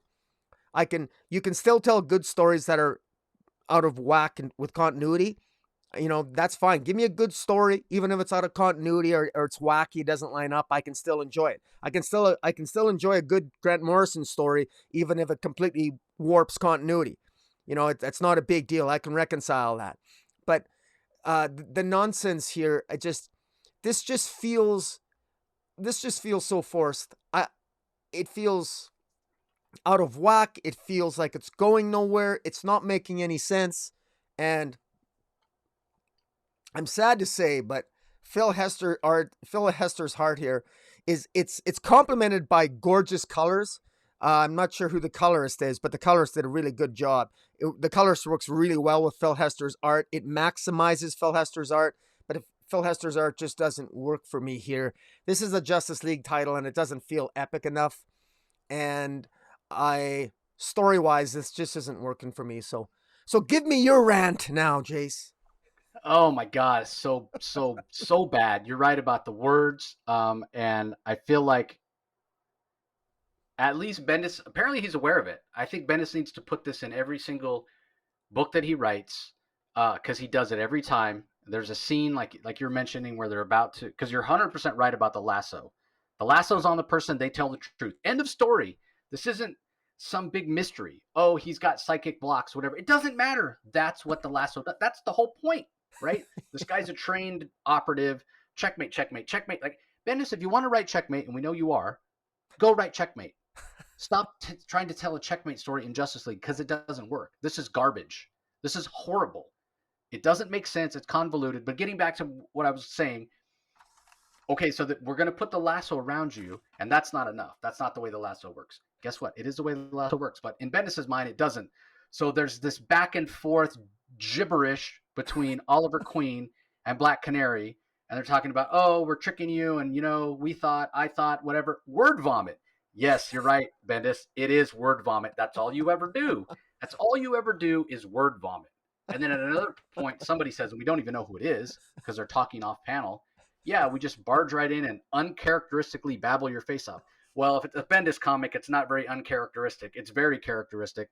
There's so many word balloons that it doesn't even necessarily matter that this Phil Hester art is below his usual standards, because you can't see it anyway. It's all covered up with word balloons. The story goes nowhere. You're right about, you know, Superman and that not making any sense. And then I guess Bendis thought it would be funny. Hey, I'm going to have Hawk Girl smack Superman in the face with my mace. That'll be fun, right? Like, it's like he forgot how to write. I mean, I was never the biggest Bendis fan anyway, but it's almost like he gets like one little idea and one little idea and one little idea, and he doesn't know how to string them together to make a coherent story. So it's just this incongruous one little fun idea to the next little fun idea to the next little fun idea, but they're not even fun ideas. They're old and they're tired. Gags, like I said, Superman being smacked in the face by Hawk Girl. Oh, I hate to do this. Sorry, thump, and hits him with her mace. Like, who is this for? What is this? Like, it's so bad. It's so amateurish. I honestly don't, like, I don't know. Again, I've never been the biggest Bendis fan. Didn't read all this Marvel stuff or whatever. But when I read this, I question how the guy got the name that he got. Like, supposedly he was one of the best writers. Like, he didn't, so he used to know how to write. Am I right in thinking that? Am I wrong in thinking, like, I just don't get it. What is the point of the story with the fake Deathstrokes and the checkmate shoved down our throat? Now the Royal Flush Gang, and there's some mysterious, movement or some big head cheese behind all this. Leviathan's not doing a good job. They created this vacuum, but now there's another super secret clandestine intelligence agency or what that's going to take the place of the vacuum because Leviathan didn't take it back. Like, wait, what? It doesn't make any sense, you know? And similar to the complaint I had about Green Lantern, it's just one question after another question after another. Like, I was hoping at least Checkmate, that miniseries is going to end and Checkmate could go away because it's not good at all. If anything could be worse than Justice League, perhaps Checkmate is. Although, God, this issue, like, as soon as even while I was reading it, I was being pulled out of the story by how bad it was. Yeah. And at the end, the Fortress of Solitude is stolen. Well, wait, what? Okay, that might be somewhat of an interesting concept, but if you're going to tell a story about the Fortress of Solitude being stolen, my argument there is going to be, that's a Superman story. You need Superman around. He's not on Earth right now. What is he even doing in this comic? Yeah. It's all kinds of bad. This is one of the worst comics I've read in quite a while. It's just plain awful. Just awful. Yeah. I don't understand. Like, Justice League is supposed to be the linchpin of the DCU. I would argue that Batman pays the bills. Superman, as the Superman titles go, so goes the DCU overall. People seem to be enjoying Superman titles and they're high quality. I feel like the DCU is doing well. And Justice League is the book that ties it all together. That is not the case right now. This is just bad. I can't think that people are buying this and the sales on this are any good whatsoever. It's so bad. It's so bad.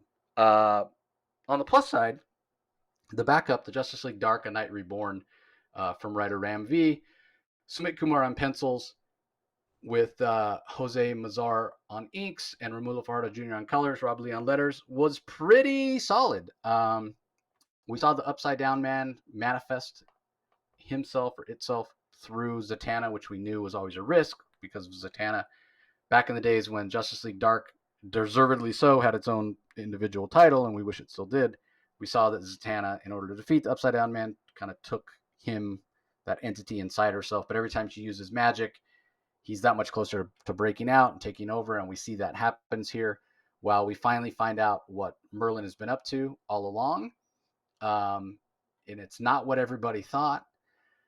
He didn't come here to resurrect the Dark World. Rather, he came to pull a weapon through to, I suppose you'd say, resurrect a weapon, because the weapon that everybody thought long dead and that Merlin has extracted from this Dark World to be his Sapphire Knight is Arian.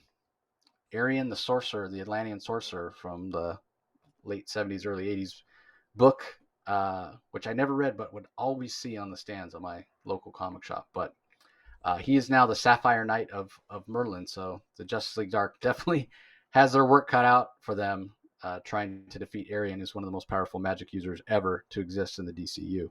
Also, the color work, a lot of purples and pinks, is fantastic here from Romulo Fajardo Jr., really dynamic, kinetic line work from Sumit Kumar. So this was fantastic.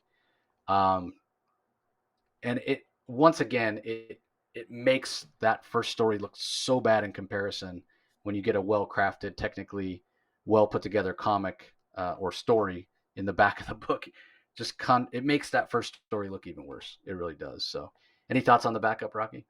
I really enjoyed it. I loved the title of the backup is A Knight Reborn, and I thought it could apply to the Knight Eternal, which is the 13th Knight, when she looks pretty cool, all decked out with Atlantean armor and the Atlantean sort of like magical breathing apparatus on her head, and of course the resurrection of Orion, son of Atlantis. I always think of Orion, Lord of Atlantis, because I collected that series back in the day, and I'm really curious as to how Orion is going to end up being a bad guy, because Orion is not the type of person that would let himself be controlled by Merlin. So Merlin must have another trick up his sleeve.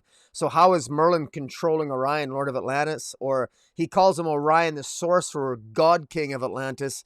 So obviously I know that Orion has had some of his history built upon even by Scott Snyder back in the during just a couple years ago, in the build up to the Tier of Extinction. Orion was part of that, was one of the original keepers of the Tier of Extinction, one of those 7 forces of the multiverse, which is a callback to then. But in any event, I'm really intrigued here. I like what Ram V's doing, and just as a compliment to Ram V, and kudos to Sumit Kumar on the art here. It's fantastic, and there's that double page spread here with the Upside Down Man, which I can't do it justice on for those watching on YouTube, but the Upside Down Man with Zatanna being possessed by him. I mean, the visuals here just are truly epic and fantastic, and it looks really great on my iMac here when I'm looking at it on a 27-inch screen. It's just gorgeous. But I really Ram V has he can tell really good, strong, character-driven stories, like whether it's Catwoman or oh God, Lord, Swamp Thing. Thank you.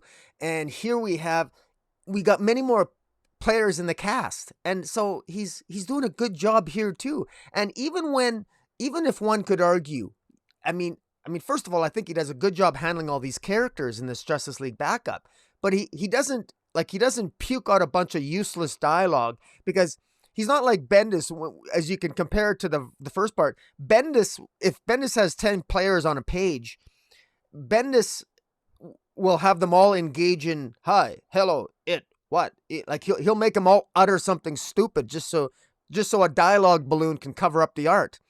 Ram V, every time there's a character says something, it's relevant and it has a point. Ram V understands the importance of dialogue and the importance of when not to use it and let the artist do his job. And I mean, it's just masterful. And I can't wait when there's a collection of this series. I hope that they separate Justice League Dark from the main Justice League proper, because I would love to collect this as a trade paperback, just Ram V's Justice League Dark, because it really does come across that well. Yeah, and I'm sure they will. I'm sure they will. Uh, okay. Up next, we have Batman versus Bigby, A Wolf in Gotham #3 from writer Bill Willingham. Brian Level handles the interior arts and does the variant cover as well. Jay Leistein on the inks. Lee Luffridge does colors. Steve Wan's on letters. I am enjoying this, but we've talked in the past. I haven't read any of Fable, so I know I'm not getting as much out of the story as some others who've read it. But I almost felt like I missed an issue with what's going on here, because all of a sudden this group of criminals goes and steals a bunch of like bookmobiles from the police impound, and they go and blow up various bookstores and the library and private collections, and it's like they're trying to take out books, but then we find out later that apparently if books are packed really densely, that the books aren't actually damaged. So I'm not sure what the heck is going on, but apparently it's all the master plan of somebody called Bookworm. So I guess there's that app happening.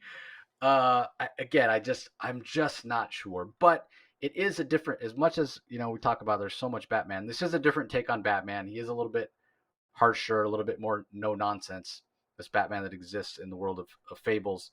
And so I do like that it's a little bit of a different take on Batman. If I have to read a Batman book, at least give me something a little different. The artwork from Brian Level is fantastic, especially the double page spread where the library explodes, and beautiful colors as well. He also does something interesting with the panels, like when Batman goes to meet with Commissioner Gordon on top of the police department. We get 4 panels in a row, and the panels are shaped like a G, a C, a P, and a D for Gotham City Police Department. So that's interesting. Later on, there's another panel that's kind of shaped like a batarang. So at least he's keeping it interesting. But again, I know that this is not a series for me because I'm not a big fan of Fables and I've never read it, so I'm not getting as much out of it. But like I said, yeah, different take on Batman. And if I had any nitpick, it's that this different take on Batman, he's so stubborn that he kind of doesn't see the forest for the trees, which doesn't really say Batman to me. I mean, Batman's pretty intelligent, but he's still convinced that the wolf, who he knows he has talked to, that happened last issue, and then that's how the beginning of this issue starts, with them in their civilian guises talking. I just feel like he would have realized that Bigby is a good guy by this point, right? And he wouldn't still be out to kill the wolf, which he claims to still be wanting to do to Gordon. So yeah, that's the one part of it where I'm like, really? He hasn't figured that out yet? Because I feel like he would have. But anyway, I know you've read Fables, Rocky, so you're probably better suited to critique this than I am. What did you think? Well, first of all, let me apologize. It's for some reason it's not coming up on my feed, that particular issue. I've keep reloading it here, so I apologize for those watching.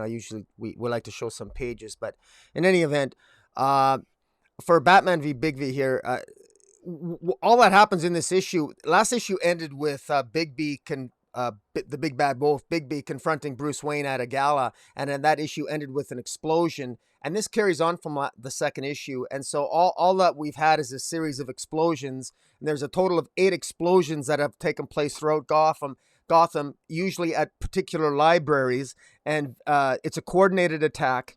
And it looks as if a lot of these libraries consist of private collections in the midst of a literary festival that has been canceled. In the meantime, we got various characters with the names of famous authors like Kipling and Miss Hemingway, and it's we've got all these buses which are basically mobile buses that deliver mobile books, and this, it looks as if it's all linked to this character, Batman villain called Bookworm. And in the meantime, what happens is Batman and Bigby in this issue take off to try to help the people, because all of these 8 explosions that have taken place all around Gotham have uh, cause chaos. And so I like what Willingham has done. He shows some coordination between Batman and all these other Robins, and uh, meanwhile Bigby coordinates all the Fables, and Cinderella is sort of like almost like Police Commissioner Gordon's sidekick, or not a sidekick, but another officer. So we've got Batman and Bigby coordinating and helping people, and this big bad wolf, this Bigby wolf, is helping people. But Batman doesn't, for some reason, Batman doesn't realize that at the end. I think it's a little bit of a misfire by Willingham. Batman manages to figure a lot out here, but for some reason he still thinks. I mean, you're right when you say, Jace, that Batman should know better. That for some reason he thinks Bigby's behind this, and that Bigby's this big bad wolf, which is true, but he's not the villain here. And I would have thought Batman would have been able to figure that out. So, but not a lot really happens in this issue. There's just a lot of explosion, a lot of action, and that really is it. And so I think this is kind of a filler issue.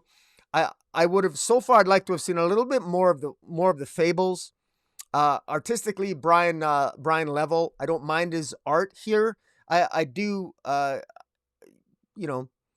I do kind of miss the old, I think it's Mark Buckingham was the artist on the traditional Fables. I miss his art, but that's just because I'm biased, and he's just, when you think of when I think of Fables, I think of Mark Buckingham.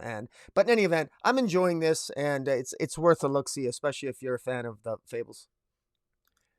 Yep, well said. Okay, well, I'll definitely let you go first on this one. I'm curious. We both kind of already expressed our disappointment. This is supposedly the finale, the end of Fear State. Now, we know it's a bit of a misnomer, because even though it says Fear State finale, we know there's a Fear State Omega, which is kind of a standalone. We had Fear State Alpha, standalone one-shot to kick it off, and then we have Fear State Omega. Maybe that's where they wrap up the Seer storyline, because that's apparently still going on. This is a finale in terms of the Magistrate and Simon Saint. So it's written by James Tynion. Jorge Jimenez does the art. Tomei Amore on colors, and Clayton Cowell on letters. And I read this before I read Nightwing. Maybe that was a mistake. We're covering it before Nightwing, because Nightwing, I guess, technically takes place ahead of this. But this is the order that DC sent them to us, so this is the order that I read them in. So what were your thoughts on Batman 117, Rocky? Again, I can't access this. For some reason I can't access any of the comics on the box, but it just keeps trying to load. I've kept rebooting it, but in any event, I just felt this thing felt a little bit rushed. It's clear that all these plot lines now have converged for on this series, and unfortunately, it's easy to conclude that this was a series that was probably 5 or 6 issues too long, because it was obvious that at some point Poison Ivy was going to take control of Gotham, regain her sanity, and release some floral or botanical mist that would cure people from the fear state, and that's what she did. And there was just a moment between. There were fans of Harvey fans of Harley and Ivy finally popped up here. Will be happy to know that there is a great scene. There is a wonderful scene between Harley and Poison Ivy. They meet up and they kiss. Simon Saint gets his comeuppance. He gets arrested. Meanwhile, Batgirl, Nightwing, Barbara Gordon, Stephanie Crane, the Batgirl and Batgirls, and Damien, they take out Simon Saint, and meanwhile Batman takes out the Peacemaker, Peacekeeper, and probably the central highlight of the issue, other than I think what most people were waiting for. I think probably a lot of people were waiting for that moment between Harley Quinn and Poison Ivy. And I just got to say, the Gardner being present here is redundant. I say again, the Gardner, of all the characters that James Tynion has created, I actually like most of them. I don't like the Gardner. A complete waste of a character. I reiterate it again. Serves no purpose other than she just serves no purpose here. but it was nice to see Harley and Poison Ivy have their moment, have their kiss. Poison Ivy is back, and because there was the poison, because there was two sides of Ivy, there was the poison and then there was the Ivy, and so now they're merged again. She's got her sanity in large part thanks to Harley. There's a moment here, and this is what I find interesting. There's a moment here that sort of harkens back to when Miracle Molly, we had this Batman Secret Files issue with Miracle Molly, where Miracle Molly essentially, she had Mr. Mind's machine. I'm gonna kiss my daughter goodnight here. Good night. Where Miracle Molly decided to get her mind cleansed, and so she could get rid of all the trauma and she could think clearly. And there's a moment here where, Miracle Molly wants to use the mind machine on all the citizens of Gotham, and Bruce Wayne doesn't want her to do that. But Miracle Molly feels that Gotham is lost, that this fear gas, this fear toxin has taken over. At this point, Miracle Molly doesn't know that Poison Ivy is basically going to, frankly, rescue this, protect the city anyway. And there's this moment where Bruce Wayne hands Miracle Molly his radio receiver or his transceiver, and to let her know that Gotham is healing itself, that the people are making the right decisions, that Simon Saint has been arrested, that Mayor Nagano has admitted he made a mistake by recruiting and working with the magistrate and recruiting Simon Saint. And Miracle Molly has this moment where she realizes that they don't need this conversion that she went through with her mastermind or whatever, that basically that the citizens of Gotham had chose the right thing to do, and they didn't need to be forced to have their trauma taken away like Miracle Molly did. And it sort of reminded me of that scene in the Batman movie with Heath Ledger as the Joker, where the two people were, we had the inmates on the boat and the Gotham citizens of Gotham on another boat, and neither chose to blow up the other. And it's like the citizens of Gotham here chose the higher path, chose the higher ground. So all is not lost.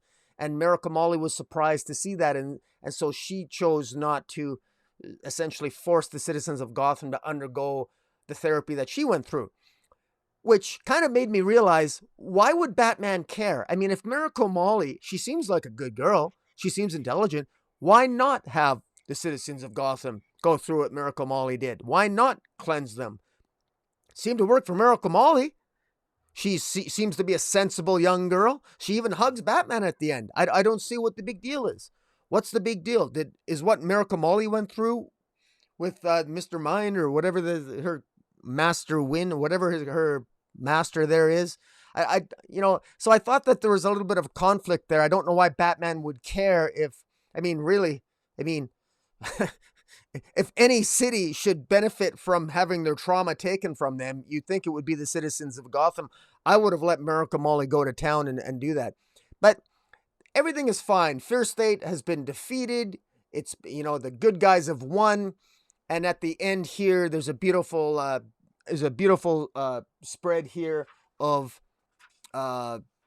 Batgirl, Nightwing, The Signal, Damian, Batwoman, Batgirl, spoiler, or I guess the Batgirls, all of them have won. And but for me, it feels a little bit too conveniently wrapped up. The art here is fantastic, but the argument with Miracle Molly here, the moment between Bruce Wayne and Miracle Molly didn't quite hit home. If it was so bad, I don't know why Miracle Molly is more intelligent and more compassionate than virtually 90% of the people of Gotham, at least the way Tynion propped her up in his story. Now, I criticize that story, that Secret File story, but nonetheless, if I take it for what it was trying to project, Bruce Wayne didn't come up with a very good argument to convince Miracle Molly not to use it, because, or maybe he did. It seemed to have an impact on Miracle Molly. I guess it'd be interesting to hear your take on that. But in any event, I felt it was a very quick resolution here. I thought it took way too long to get to this point. I thought it had its moments, this Fear State storyline, but it did drag on too long. The art was fantastic. This will probably sell well in trade paperback, but this did drag on too long, and this ending here doesn't quite resonate with me. And it was we all saw this coming a mile away. It was predictable. It was tropey, and it was. I find I'm just surprised that I just don't buy it. I just don't buy it. And Bruce Wayne, this moment between Miracle Molly and Bruce Wayne, it's never been clear to me that Miracle Molly was this good, sweet girl, but now I guess she is. I always thought she was a little bit off her rocker, and I guess she isn't, but I guess she is. If she's not off her rocker and she's fine, why not use the mind, the mind machine on all of Gotham? What's the big deal? Miracle Molly's fine.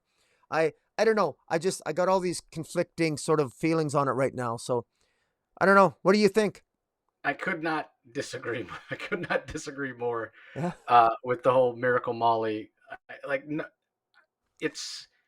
100% on Bruce Wayne's side. Now, that being said, I'm a huge Miracle Molly fan, and I can completely understand her desire to subject the citizens of Gotham to the mind machine, right? Like, she got a new start, and it worked for her, but she lost something. Like, go back to that one shot, that Secret Files, and she lost something. Now, it may be that what she lost was something that she never wanted in the first place. So in her instance, it worked. And when I say that, a husband who didn't really love her, didn't pay attention to her, in-laws who didn't even seem to like her, really. So, if it was, just push a button and the trauma's gone, fine. But when you're talking about the trauma's gone because you're about to erase everybody's memory and personality.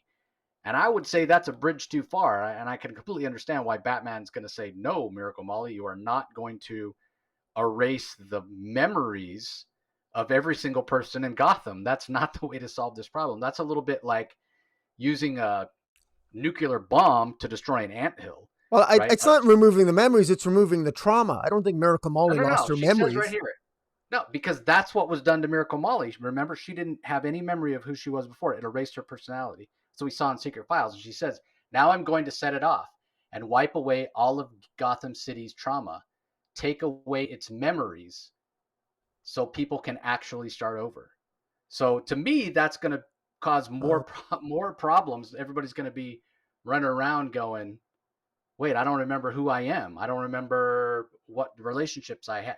That's why when Miracle Molly in the Secret Files went in and they were stealing from her husband's family, they're having dinner, the husband recognized her and she was like, well, maybe I knew you before, maybe not, because she doesn't have those memories anymore. So that's what the mind machine does, right? Like, it wipes away everything. Yeah. I never got that impression from this. I thought if she recognized her husband, I thought she was but no. Well, no, in the Secret Files, she never said she recognized him. He recognized her, and she said, well, if that's the case, I'm not the person you knew, because again, she started over. It worked for her. I don't think it would work for everybody. I'm not surprised that. No, I don't disagree with you. I just thought that Miracle Molly doesn't seem like a bad person. So I mean, I guess that's why. And if she was evil, I could see Batman being concerned about it. But she just seemed like, she seems like a well-adjusted kid. Yeah, to me, that's what makes it work even more. Well, and first of all, she's not a kid. That's the other part, and we talked about that during Secret Files as well. I mean, she's a 30-year-old woman. She's not even a kid, but she comes across really young whenever she's in Batman, as opposed to the Secret Files, where she was a graduate student in computer science and was well on her way to her career. So late 20s at the youngest, but she comes across as much younger. And I think that's the whole point. Batman doesn't attack her because he knows at her core she is a good person, and he knows he can get through to her, especially when he removes his mask, which to me says a lot. I mean, she already knows he's Bruce Wayne. She already figured that out. She's a fascinating character, and if anything, this issue and her desire, like, it's not that she wants to harm anybody. She's going to erase all the memories of people in Gotham. It works for her, and she wants to give that same fresh start to everybody else. It's her desire to do it is out of compassion and out of wanting the best for everybody. But when Bruce talks to her about having another path, talking about the capacity for the incredible good that humans can do, take away the divisiveness, take away the politicians and the media and the corporations telling people what to think and how to overcome their fears. and just concentrate on who the people are. You can see how much it affects Molly. She clearly has a good heart. And of course, obviously, once she, plugs in and sees that everybody's already um, overcoming that, and she sees Nakano, who should immediately be recalled and never be allowed to hold public office ever again because the guy's a total moron. Like, what an idiot, like we said from the beginning. Um, so yeah, she sees right away. She's touched by what she sees. There's tears coming right away. So in terms of that, that's where the story works best. And I did enjoy that aspect of it. Um, but the problem is, like you said, Rocky, and even I think Tynion said in his newsletter, which I've talked about at various times, because he's talked about his whole journey of being the Batman writer at DC and talking. This is a bigger event, and this was editorial.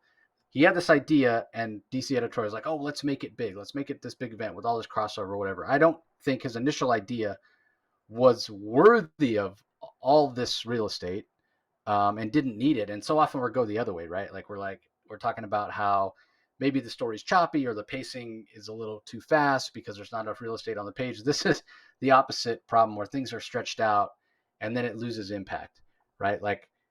And this goes back to future state Gotham, with the magistrate being in charge in the future, in the future state Batman and the future state Detective Comics. And then when we got this fear state and we saw just how incompetent Nakano was, and we saw to some extent how Simon Saint, he had this idea of magistrate and this fascist group, this fascist power structure to take over Gotham. But at no time did I ever see Saint as being intelligent or formidable enough to pull this off. He seems somewhat like a limp noodle throughout this entire series. He never comes across as menacing or a real danger or a threat. Much like I talk about the Joker all the time. If Batman were real and the Joker were real, Batman would defeat him in about 30 seconds. It might take only 10 seconds to defeat Simon Saint. And honestly, that's what we see here. He's no match for the Bat family. And it really should never even gotten to the point that it did. And certainly wouldn't have if it wasn't for the fact that Nakano's a total idiot. So I think that's where it loses some of the impact. So kind of narratively, it's a little bit of a ending with a whimper, but emotionally, with that Miracle Molly scene, I think it did what it set out to do. Again, we still have the Omega issue to, I guess, wrap up even more, tie up the other storylines. I guess I we'll forgot see. about that. Yeah. Yeah. It- So even though this is called finale, we still have one more chapter of the story. We'll yeah. see how that all plays out. We'll talk about Nightwing here in a minute. But just a last word on the art. Yeah, I mean, Jorge Jimenez, despite the fact that I've talked about his Batman art being a little more frenetic and a little more, I get, because he's trying to make it gritty because it's Batman as opposed to like his Justice League work or his Superman, Super Sons work. Um, I still love the art, and he does an incredible job, especially in that emotional scene with Miracle Molly and Bruce. Like some of the best emotional angst and kind of impact that I've ever seen Jorge Jimenez give us on a page. So art is absolutely fantastic in this issue. Yeah. So yeah, I guess we'll see how it all wraps up Yeah, in and we should say we're going to be Omega. talking about Nightwing issue 86, which actually ties into this. And Yeah, another criticism, I guess, I realize we're talking about the Bat books and they're all connected, but really the taking down of Simon Saint, if you really want the details of it, you really do need to read Nightwing 86 because this issue just has Nightwing and Barbara Gordon and the rest of the Bat crew show up and take out Simon Saint, but how they do so is actually in the pages of Nightwing 86. yeah, that should, again, DC sent them in this order. This is the order we review them in, but you really should read Nightwing 86 first and then read this. But there's also a backup, Batgirls 3 of 3 and Can't Hardly Wait. Becky Cloonan and Michael W. Conrad as writers, Jorge Corona as artist, Sarah Stern as colorist, Becca Carey doing the letters. I've talked about it before. I'm a big fan of Jorge Corona art, but he should not be doing superhero books. It's too chaotic, and it makes it feel really juvenile. And I get that these are supposed to be younger Bat characters, but it doesn't work for me. And the other thing about this is it definitely ties in with Fear State, what we've had going on with the Batgirls accused of blowing up the clock tower that was Oracle's hideout or whatever. And it leads into uh, Batgirls #1, which we have a preview of that we'll talk about when we. there's a preview in several of the issues of this week's books, and we'll talk about it when we talk about the next book, King Shark. But it makes me wonder: is Fear State Omega really going to wrap up the Oracle or the anti-Oracle / Seer storyline? Because apparently not, because it's going to be continued in Batgirls, and Yeah. man, it's just not really a story that's resonating with me. Yeah. I mean, I feel like I think like maybe it's not supposed to. This definitely feels like it's aimed at a younger audience, especially with choosing Jorge Corona on art. It's a stylized visceral anime style, I'll almost call it, or animated style. This is not a characterization of Cassandra Cain or Stephanie Brown that I enjoy. And the colors, a lot of purples and pinks and what have you. So it really feels like it's aimed at about a 12-year-old girl, which is clearly not me. So it's not bad. It's not a technically bad comic in any sense. It's just not offering anything new for me. Not characterizations of these characters who I've been reading about for decades now. Yeah. That I enjoy. They're just not. These aren't the versions of these characters that speak to me. So that's all I'll say about it. Yeah, and I agree with you on the Batgirls backup here. Cassandra Cain is my favorite DC character. She no longer is. She's not even in my top 50 anymore. This iteration is horrible. This is such a complete, total, utter insult to the character. There's nothing. When I think of Cassandra Cain, the last thing I think of is a teeny bopperish thing, hanging out with Stephanie Brown of all people. Stephanie Brown, which is a character I've always hated. I was glad when she was killed off. I didn't want her to return. She did. The only reason that she returned was because they wanted to salvage the character of Leslie Tompkins, who in the original storyline written by Bill Willingham, who killed off Stephanie Crane, the spoiler, he actually blamed the death on Leslie Tompkins, who under the reasoning had killed off, spoiler, in order to get back at Batman and to teach Batman a lesson. And it was such a terrible thing to do with Leslie Tompkins that there was such fan backlash that spoiler eventually returned. And also Dan Didio likes spoiler, which can pretty much tell you all kinds of things right there. But Does he though? Well, yeah, I don't know. That's a topic for another day. I say that with love to Dan Didio, because I actually find myself missing Dan Didio at times here. But yeah, this is an iteration of the character, and you said it very diplomatically, and I'm going to share your diplomacy and say that this is an iteration of these two characters that respectfully is clearly not written for me. I want a more sophisticated take on Cassandra Cain. She is the daughter of Lady Shiva. But they're also bastardizing the characterization of Lady Shiva, in my view, lately, and they're missing out on a mysterious, vibrant lady of mystery, powerful, mysterious martial arts master, Lady Shiva. She's got this daughter who, in my view, ought to be either autistic or deaf or unable to speak. Instead, they've made Cassandra Cain. They've given her the ability to speak, all this stuff now. The stuff that made Cassandra Cain unique when she first came around. She's now just another glorified martial artist, and there's nothing interesting about her. And when you got a friend like Spoiler, and you're rooming together, and you're gonna like party together, and this is like a sorority, this is awful. This is the last thing that I'm interested in. So I'm definitely out. Also, let me just say this. Does anybody actually think that Batman at the end of Fear State is going to allow Seer, a character like Seer, that actually contributed to Fear State? Fear State's not over if Seer's still around. You think Batman's going to leave it to a Batgirls? These Batgirls are going to take out the Seer? Please. This is contrived, and this is just sad, and it's pathetic. And it just doesn't work for me, and that's all I got to say about that. Wait, yeah, you said you're going to be diplomatic, and then you really laid it all out there. Yeah. Which then I turned into an a-hole. I loved it. Yeah. Yeah. I mean, basically, you took away what was interesting about Cassandra Cain, her struggles to speak and to communicate because of the way she was raised to be a living weapon, and you've turned her into an emo girl. That's basically it. Like, expect to hear her reciting Cure lyrics or something at any moment. So. Yeah. Anyway, let's move on.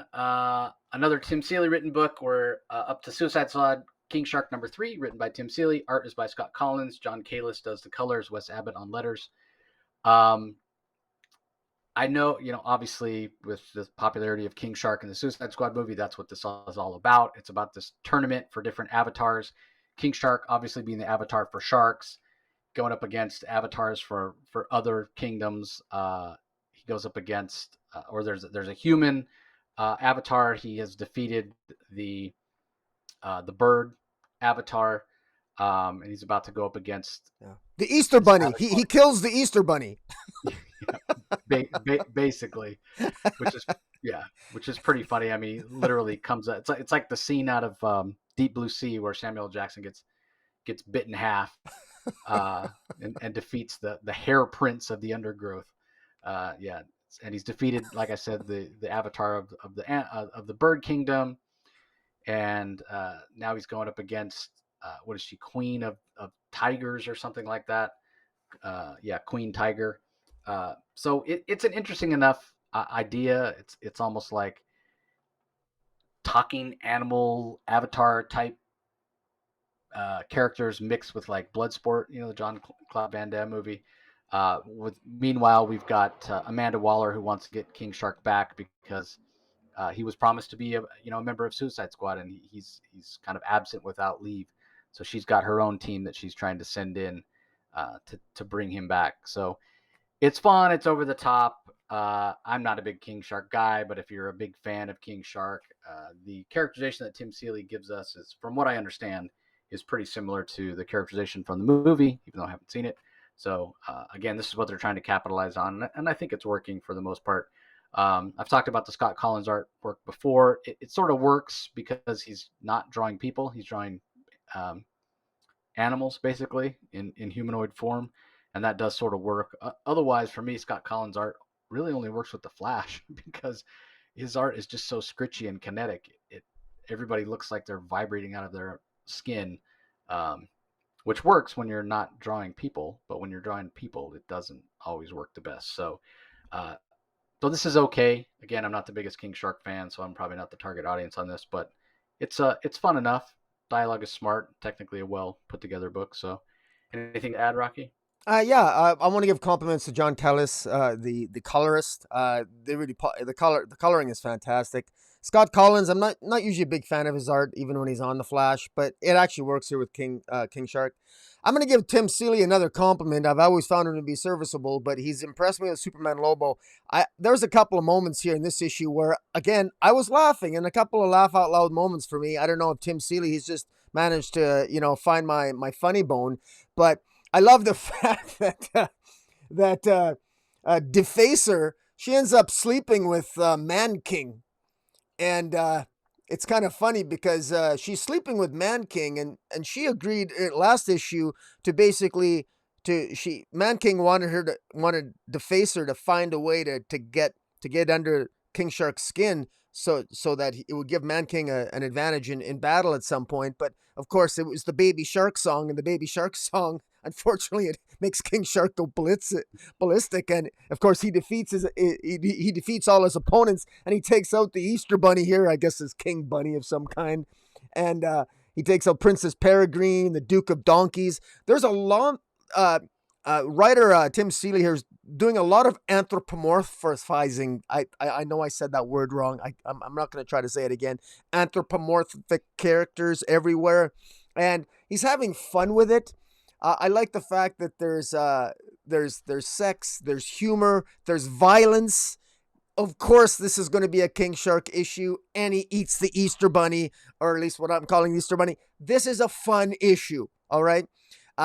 Tim Seeley is, I think he's managing to really entice me with this. This is actually fairly interesting.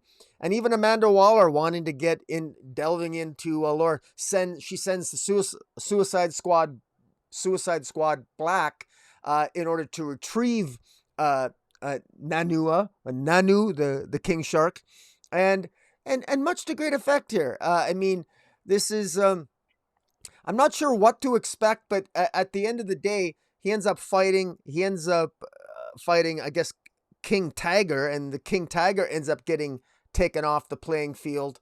But ultimately, King Tiger's namesake, or I think mother, sort of gives her blessing to King Shark to sort of win the tournament at the end of the day. And uh, I'm interested to see where this is going. This is action packed. It's the art is very kinetic. There's a lot of action. Scott Kolins is really good at the action. There's when the King Tiger is fighting King Shark. I mean, there's a lot going on there, and it's a lot of fun. And full props. This issue is called Eye of the Tiger Queen, and it works pretty well. Now, it seems like he's been transported to another place where it looks like there's cockroaches. So again, a lot of crazy animalistic, anthropomorphic stuff going on, but there's humor, sex, and violence. I mean, what more could you ask for in a King Shark comic? Yeah, it's pretty solid. We'll see how he handles fighting the Roach King. I can only imagine what the Roach King's going to look like. So, like I said, there is a preview of Batgirls #1 in a lot of the issues that are coming out. Series starts in December. It's basically the first few pages. It doesn't. I don't even know if we really need to talk about it other than to say it's just that same tone because it's the same creative team. It's the same tone that we got in the backup for the Batgirl story in the Batman title. You know, these different younger characterizations of Cassandra Cain and Stephanie Brown, kind of clear about their inexperience. They're, even in the preview, couple pages here, they're going after some guys after Barbara Gordon Oracle told them to lay low and not engage with anybody. They're ignoring her, saying, Babs would understand. Come on, there's two of us. And it's that same artwork from Jorge Corona that's really stylized and kind of kinetic and frenetic. So I don't know that we need to add any more to what we've already said. So let's move on. Nightwing #86, which is part 3 of 3, Fear State. Tom Taylor's the writer. Robbie Rodriguez is the artist. Adriana Lucas on colors. Wes Abbott on letters. I just feel, and I've said this on every issue of the Nightwing Fear State, it's amazing to me how, well, it's not amazing to me, but I guess it's a perfect example of how much influence the artist has on the story, because I've absolutely loved Nightwing. The argument could be made it's the best title DC's putting out when Bruno Redondo does it.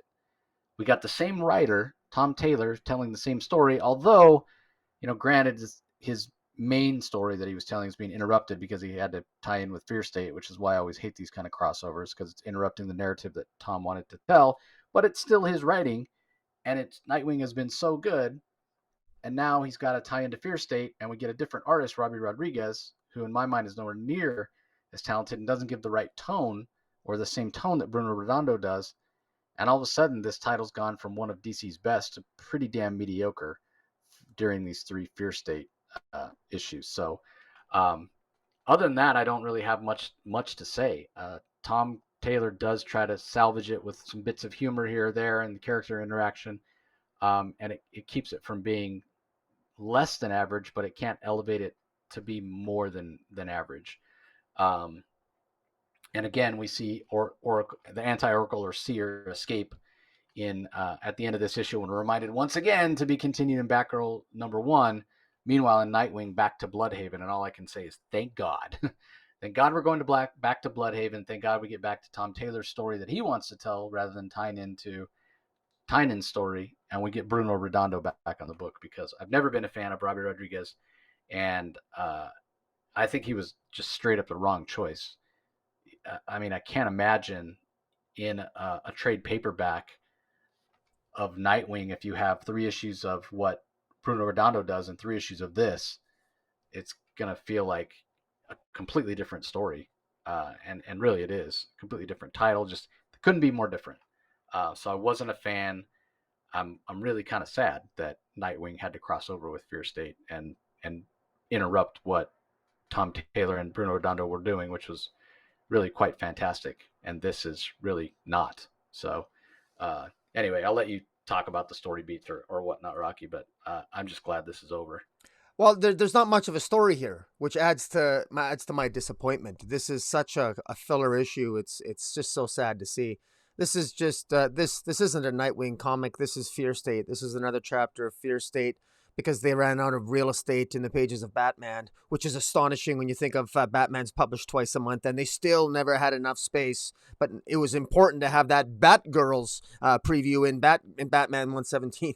So I'm sorry, but I'm just so frustrated. I agree with you. Nightwing was firing on all cylinders. This completely drowned it to a standstill. The art here, Robbie Rodriquez on the art is. His artistic style is what it is, but it's a jarring change from Redondo. You could absolutely skip these 2 issues. That's the one saving grace about all this. The good news is that you can absolutely skip this issue of Nightwing and the one before, and you can literally jump. You can literally jump from issues 84 right to 87 and skip issues 85 and 86, and you won't miss anything going on in the life of Dick Grayson. This is really sad to see. This as far as the story beats. It's just Nightwing, Barbara Gordon, and the Batgirls get together and they take out a bunch of peacekeepers, steal their costume, and then go and they take out Simon Saint. That's it. And there's a bunch of repertoire and witty dialogue between all of them. Which again, Tom Taylor is good at that. He does a good job here of creating a filler issue. But make no mistake, this is a filler issue. And it just, personally, I don't really I didn't get much out of this. It didn't, for all the reasons I'm reading Nightwing, this was absolutely not one of the reasons I was reading Nightwing. This is something that they really, really need to work on. But of course, the DC will never learn. Whenever there's a bat event, if it's a bat event worth happening, it shouldn't involve every single bat title. If it can't, this was really, really unfortunate. But, again, I've used the phrase lipstick on the pig. Yeah, that's what this was. You can absolutely skip this issue. You get nothing out of it. On last issue, you could have skipped it too. Yeah, it has some moments between Barbara Gordon and I guess Nightwing. So if you're absolutely Nightwing, Barbara Gordon shippers, then yeah, you could pick it up. Except, wouldn't you rather have Redondo draw those moments as opposed to Robbie Rodriquez? And I say that with great respect, but that's just the way I feel about it. I'm just glad this is over. And I don't think, this issue does end by showing who this seer is.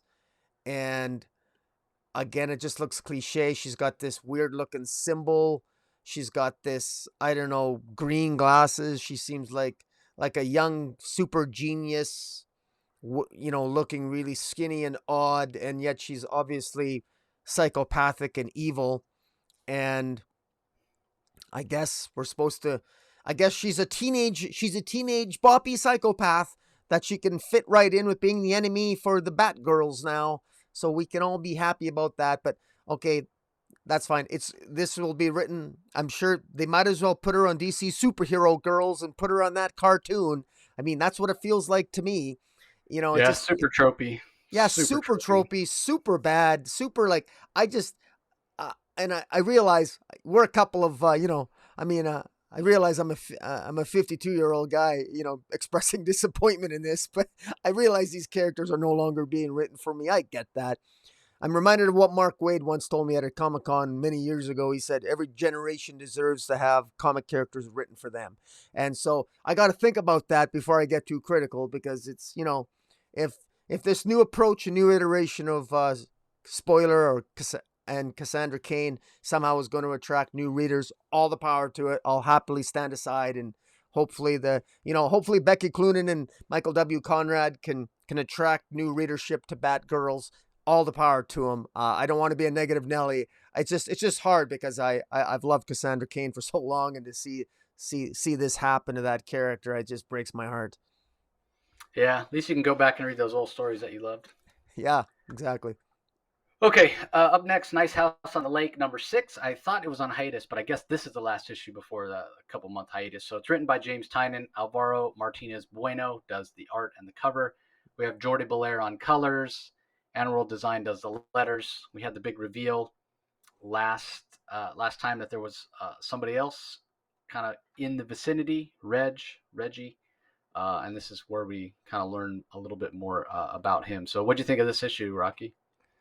I liked it, and fortunately it just popped up now, so on my screen here. I apologize to those listening to the podcast.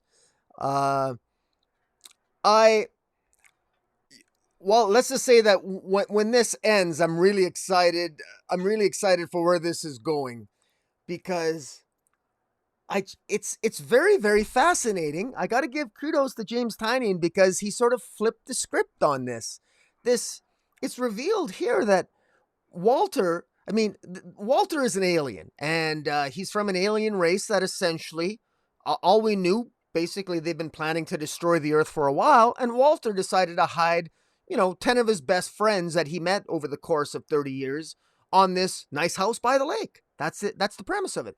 But it appears, as over the course of these 6 issues, we've learned that it's not quite so simple. Walter really struggled in his decision-making in terms of who he chose and why he chose who he chose. And here in this issue, we meet, I guess we meet Walter. We met Walter, or pardon me, we meet Reginald, who is essentially, he's the painter, and he's the best friend of Walter. And we find out that Reg, at the end of last issue, all of the other nine members managed to coordinate their efforts and made their way into this other house on the other side of the lake, and Reg is in there, and Reg basically tells them a story, and what he says is very interesting. Reg thinks that there's still a way to save the Earth. Now, which is interesting, because wasn't the Earth destroyed? We had all these horrific images in the first 5 issues, beautifully illustrated by Alvaro Martinez Bueno, and beautifully colored by Jordi Belair, all these horrific images, and we thought the Earth was destroyed and that these were the only humans left, these 10 people in this nice house on the lake. But apparently that is not the case. At least Reggie believes that it's possible, just possible, that they can still save the Earth. Now, how is that possible? Well, apparently Walter let Reg in on what his plans were many years ago.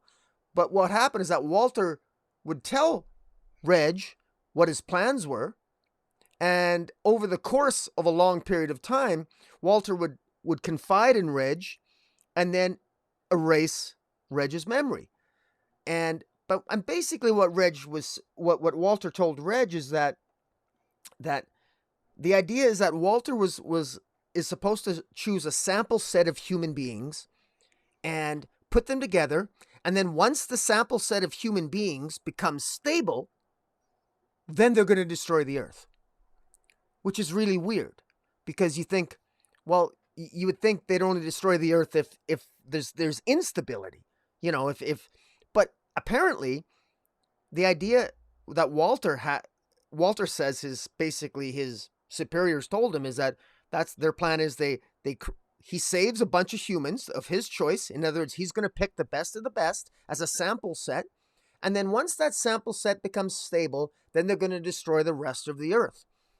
And what makes this so fascinating is that all of this conflict that has arisen in the house since issue 1, the fact that all these characters that we met from the beginning, the painter, the architect, the writer, etc., all these characters that we met from the beginning, they began to not get along with each other. And ironically enough, Reg thinks it's their inherent instability and inability to have a stable relationship as a group that's actually saving the Earth, because the longer it takes them to become stable, that's probably a good thing. So it's fascinating, because I'm not sure what Reg's plan is to potentially save the Earth, but I think it might involve continuing the animosity and the instability within the group. I'm not sure what his plan is, but I find it really, really fascinating. It's almost like they need to be a stable group before they can exterminate the world,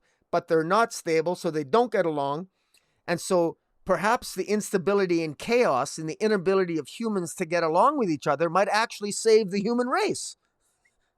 unless I'm reading it wrong. But I find that interesting. So,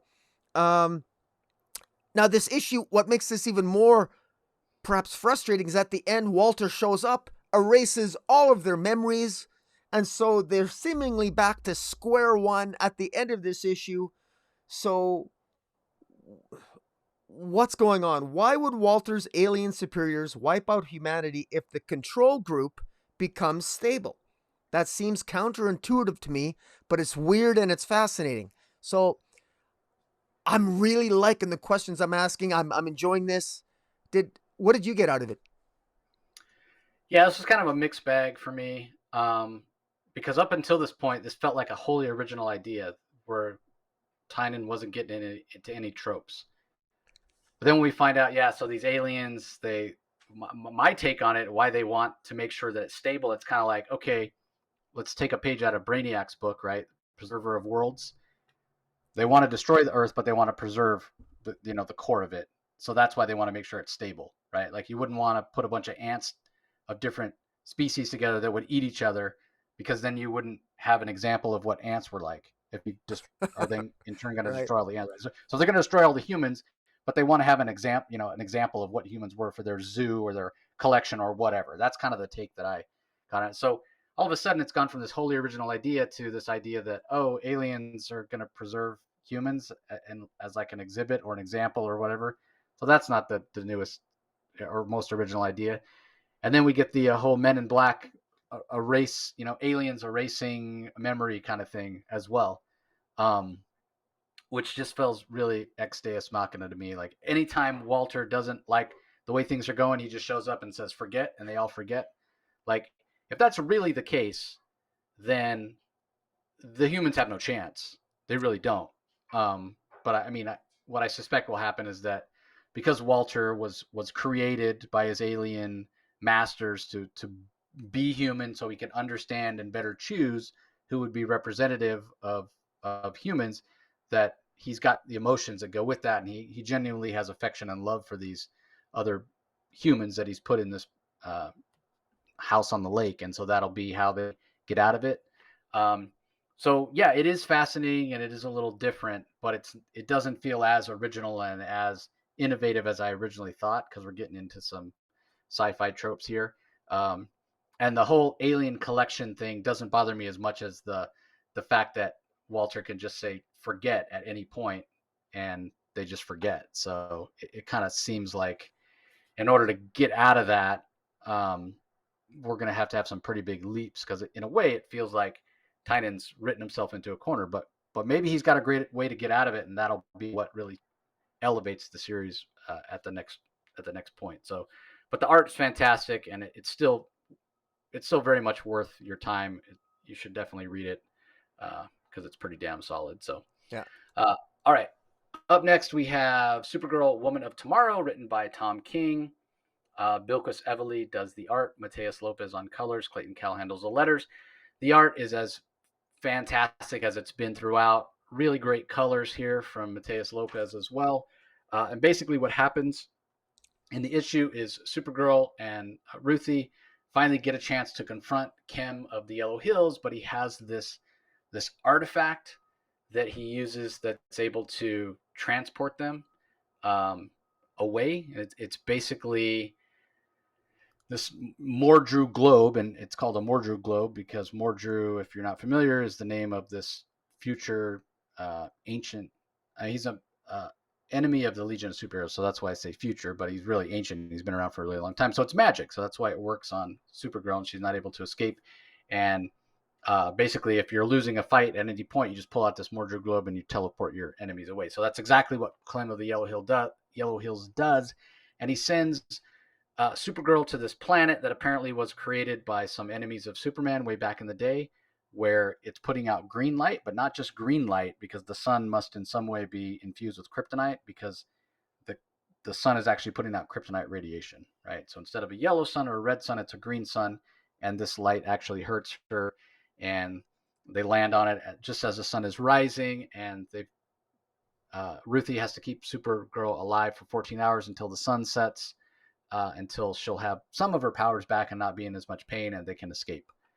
Um, and so that's the story about how Ruthie defends Supergirl and even stands up to Supergirl when Supergirl's sort of out of it and delirious and wants to do something that would even put herself in danger. And Ruthie knows that she's risking her life by standing up to Supergirl, just like she's risking her life to protect Supergirl from the aliens that are on the planet. Um, but she does stand up to Supergirl and they escape once the sun goes down. The biggest problem I had with this issue is that Ruthie takes Supergirl and finds a place for her to rest, but it's right out in the sun. Why would you not put her in the shade? Like, Yeah. I get it. Like light bounces around when it's daytime, like, right? Like, even if you're in your house with all the Yeah. shades drawn, even with blackout curtains, I would argue it's always going to be a little bit lighter during the daytime than when the sun is down, because that's just the way light works. It refracts and reflects off everything to some extent. So, you're not going to completely heal her. You may not even diminish the green sunlight to the point where she'll be able to fly out and escape, because she'll come out of the shade trying to escape. But you're wearing a suit that you take off. Why would you not put Supergirl in that suit? Or take Supergirl's cape off and provide shade? Or go under any of these rock outcroppings where there is shade and keep her out of the direct green sunlight? It bugged me throughout the entire issue that they lay her out in the sun like she's trying to get a green suntan. It bugged me the entire time. Yeah. I didn't understand why in God's name. And, as much as I've been enjoying this series, I couldn't get past that. I couldn't get past it. I don't understand. I really don't. Because as soon as the sun goes down, Supergirl has enough power to fly off into space. It was too big of a plot hole for me. I didn't like the issue just based on that. And I know I'm nitpicking, but it was so, like, page after page, panel after panel. Put her in the shade. At least cover her with her cape. Cover her exposed skin with her cape. Do something to get her. She's talking about how much pain she's in. The sunlight feels like needles on her skin. If the sunlight feels like needles on her skin, I know what that feels like. I live in Phoenix, Arizona, and when it's 120 degrees and you stand in the direct sunlight, you're hell right. It feels like needles on your skin. That shit hurts. Yeah. So you know what I do? I stand in the shade if I have to be outside. This isn't rocket science. Put her in the goddamn shade. Cover her exposed skin. Don't let that green sunlight hit her directly. It was maddening. Did you notice that, Rocket? Am I the only one?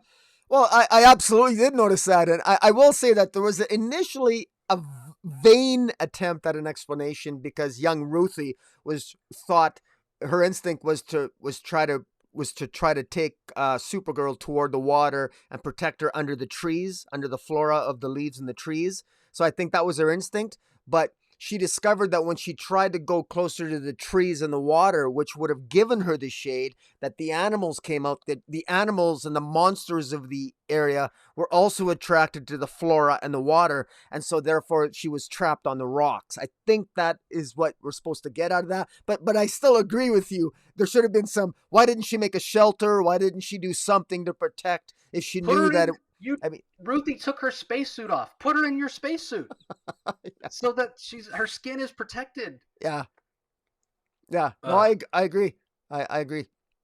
But yeah. Are you finished with your comments? I'm done. I okay. Can't. Well, I just a couple of things that this was an issue that I thought was a wasted issue. I was very disappointed in this issue. Now, I want to be clear. Issues 1 through 4, I loved every single issue. And what I loved about every single issue from 1 to 4 was that every single issue seemed to have a theme, seemed to have a point, seemed to have a message. And some of them were very powerful messages that spoke outside the comic about racism with the purples and the blues, and about just even the first issue with Kara, struggling with her own her coming of age and her latent anger issues, and meeting Ruthie for the first time and seeing herself in young Ruthie. But this issue, there's none of that. Having established all that in the first 4 issues, I wanted this issue to be something different. But all this issue was just a pointless issue. Even meeting Krem of Yellow Hills, this villain, they finally catch up to him, and he banishes him away to another planet, which even in of itself seems completely contrived. I mean, a planet that has essentially like a green emanating almost like a kryptonite sun, that seems really forced. It didn't quite work, but even if I buy into that, the fact that Superman could only last 45 minutes on the planet, but we're supposed to believe that Supergirl lasted 10 hours. I find that hard. Again, if there would have been some attempt, some success by Ruthie to save Supergirl, but she didn't. Supergirl only survived by the grace of God. Supergirl did not survive much because of what Gracie did. I guess you could say that the creature, she did kill the one creature. Okay, I guess we can give Ruthie that, but I agree with you that something more should have been made about Ruthie protecting, creating some sort of shade for Supergirl. This issue did nothing new to the narrative. There was no theme, no message. There wasn't even a metaphor speaking to something else, which was really surprising. This really was genuinely a wasted issue. And even the art by Bilquis Everly, I thought this was probably because it was on the same planet. I just felt that it was probably her weakest issue as well too. Although maybe that's just because I'm so disappointed with the story that my normal love for Bilquis Everly is just hindered a little bit because of my disappointment with the issue. So yeah. Also, it was hard for me to believe that Kara got her powers back after the sun went down. I mean, 10 hours with a kryptonite sun and it goes 14, down. 14 hours even. 14 hours. Well, whatever it was, how does she get her powers back? I mean, she still needs sunlight. There's no sunlight. So I found it hard to believe that suddenly she could fly just because the sun went down. So I know Tom King is not the biggest guy when it comes to continuity and always making sense with past lore here, but this seemed to be a little bit of a stretch to me. And I thought with a little bit of creativity, I think some better explanations could have arisen from this. And especially, this is where I would have really liked to have seen. There was so much exposition. I think the first 4 issues, the exposition actually served the narrative well. This is one where the exposition, I thought, I would have liked to have seen some kind of dialogue between Krem of Yellow Hills, the villain, and Supergirl and Ruthie when they first encountered him. I would like to have seen that initial conversation instead of what we got was there was the Mordro globe. We saw no dialogue between them and they're just suddenly banishing off to another planet.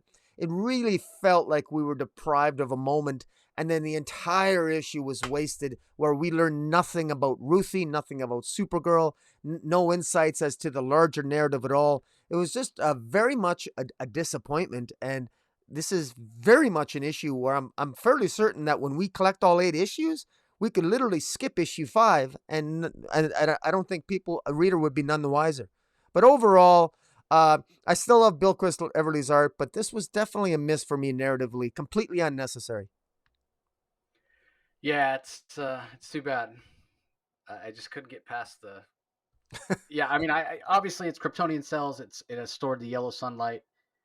I guess she's in so much pain she can't really do anything. Is what I took it as. So that's why when the sun goes down, she can fly away. But it's still like she's being if kryptonite is hitting her, it's draining her cells. She still has enough energy stored to fly away.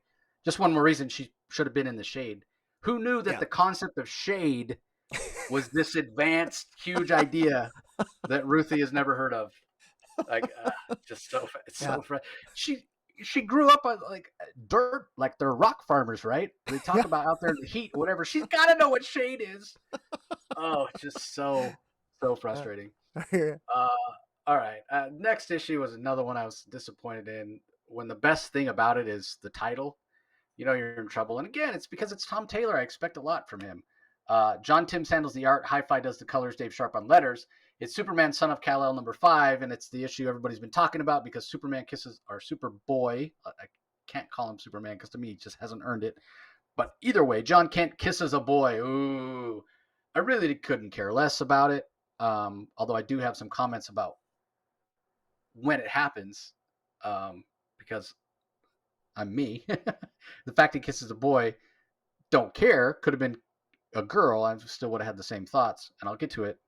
But the title is Who's Got You, which is a reference to my Superman, Christopher Reeve, and being a 5-year-old kid and seeing it at the movie theaters and falling in love with Superman as a character, where Lois Lane's falling after the helicopter crashed and Christopher Reeve catches her and he says, "Don't worry, miss, I've got you." And she says, "Yeah, but who's got you?" So that's fascinating. I love that. But unfortunately, that's the best part of the story, because it just felt like again, this is not earned, and I hate to keep beating that drum, but this is not earned. And I guess credit to Tom Taylor that he's showing us that Jon Kent is still really inexperienced to the point where he's we saw at the end of last issue, President Bendix shot him with this solar beam, and now his powers are going haywire. He's overcharged, and he's using that energy to go around and save all these people at super fast speed. But then, even though he's charged up and he still can hear everybody calling for help around the world, he starts getting tired. He collapses at one point, and he has to go to his buddy, apparently boyfriend, soon to be boyfriend or love interest or whatever you want to call it, Jay Nakamura, for help. And Jay Nakamura is not Superman or Superboy, but yet he seems to have more knowledge of what's going on with Jon Kent than Jon Kent himself does. Again, it goes to show that Jon Kent is not ready to be Superman. I'd rather this series was called Superboy, and if it's about his evolution to becoming Superman, then great. Maybe at the end of 24 issues, he graduates, and then he can be Superman. I don't know. It still bugs me. Things I liked. I actually liked the character of Jay Nakamura, and whether or not he's a love interest for Jon Kent or not is kind of beside the point. What I love about their relationship, and Jay mentions it, and Tom Taylor kind of shoves it in our face, but I think it's important, is the fact that Jon Kent right now is feeling overwhelmed. He knows he's inexperienced. His father's charged him with keeping an eye on Earth while he's out there doing the whole war world thing, and Jon feels like he's got the world on his shoulders. That's why he wants to try to help everybody when his powers are charged up. And Jay tells him, I'm the one person you don't have to worry about protecting, right? Because Jay has superpowers himself. He can phase through anything. So in that way, Jon, when he's with Jay, that feeling in the back of his head that I need to protect this guy and keep him safe, it's not there. So I do really appreciate that relationship. And I think that's part of the reason why there's attraction there, because Jon never has to look at Jay as someone he has to protect first and a person second, like he does with a lot of people in his life. As far as the kiss itself, again, I really like that idea of the dynamic between Jon and Jay, where Jon gets to be more himself than he is with anybody else other than maybe Damian. But obviously Jon's not attracted to Damian physically, and apparently he is to Jay. He must, unlike Rocky, Jon must like pink hair. But the problem I had with the kiss is even though that dynamic, it makes a lot of sense that there would be that attraction. It felt like it just sort of came out of nowhere. I didn't think they spent enough real estate on the page building up to it. But maybe that's just me. Like at one point, Jay says, I don't need you, meaning I don't need you to protect me. And Jon's like, oh, thanks. And Jay's like, I mean, with my powers, I can't be hurt. And you must feel like you have to protect everybody. And I'm the person you don't have to worry about. And then they kiss. Like it felt like a little bit, again, I don't mind that they kissed. It just felt like it kind of came out of nowhere. And I'd rather there would have been a little more emotion or romance or something like building up to it. Like maybe you give us a panel with them kind of touching hands, or just something that leads up to it. It just happened like that so quickly that I felt like it would have had more impact if they had had a little romance or a little foreshadowing or something leading up to it. So that's the problem I had with the kiss, not the fact that he's kissing a boy. I couldn't care less if it was a boy or a girl, whatever. I'd feel the same way if Jay was a girl and he was kissing a girl. I'd be like, he just kissed this girl out of nowhere. Why wasn't there more leading up to it? I get that there's that attraction and there's that emotion because of the dynamic I'm talking about, where Jon's like, finally, somebody I don't have to worry about protecting. But whatever, that's just me. This series is a little inconsistent. It's a little up and down for me. I want to like it more than I do because it's Tom Taylor, but the inherent problems I have with it, with Jon Kent being editorially forced into this role, just make it hard for me to buy Jon Kent as Superman. So I don't know. What'd you think, Rocky? I don't know. I don't like the fact that he kissed this kid. I don't like the pink hair. I'm not a fan of Jay Nakamura.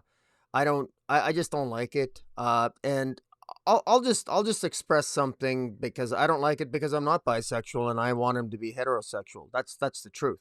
That's just the God's honest truth. Do I care that he's bi? No, not really.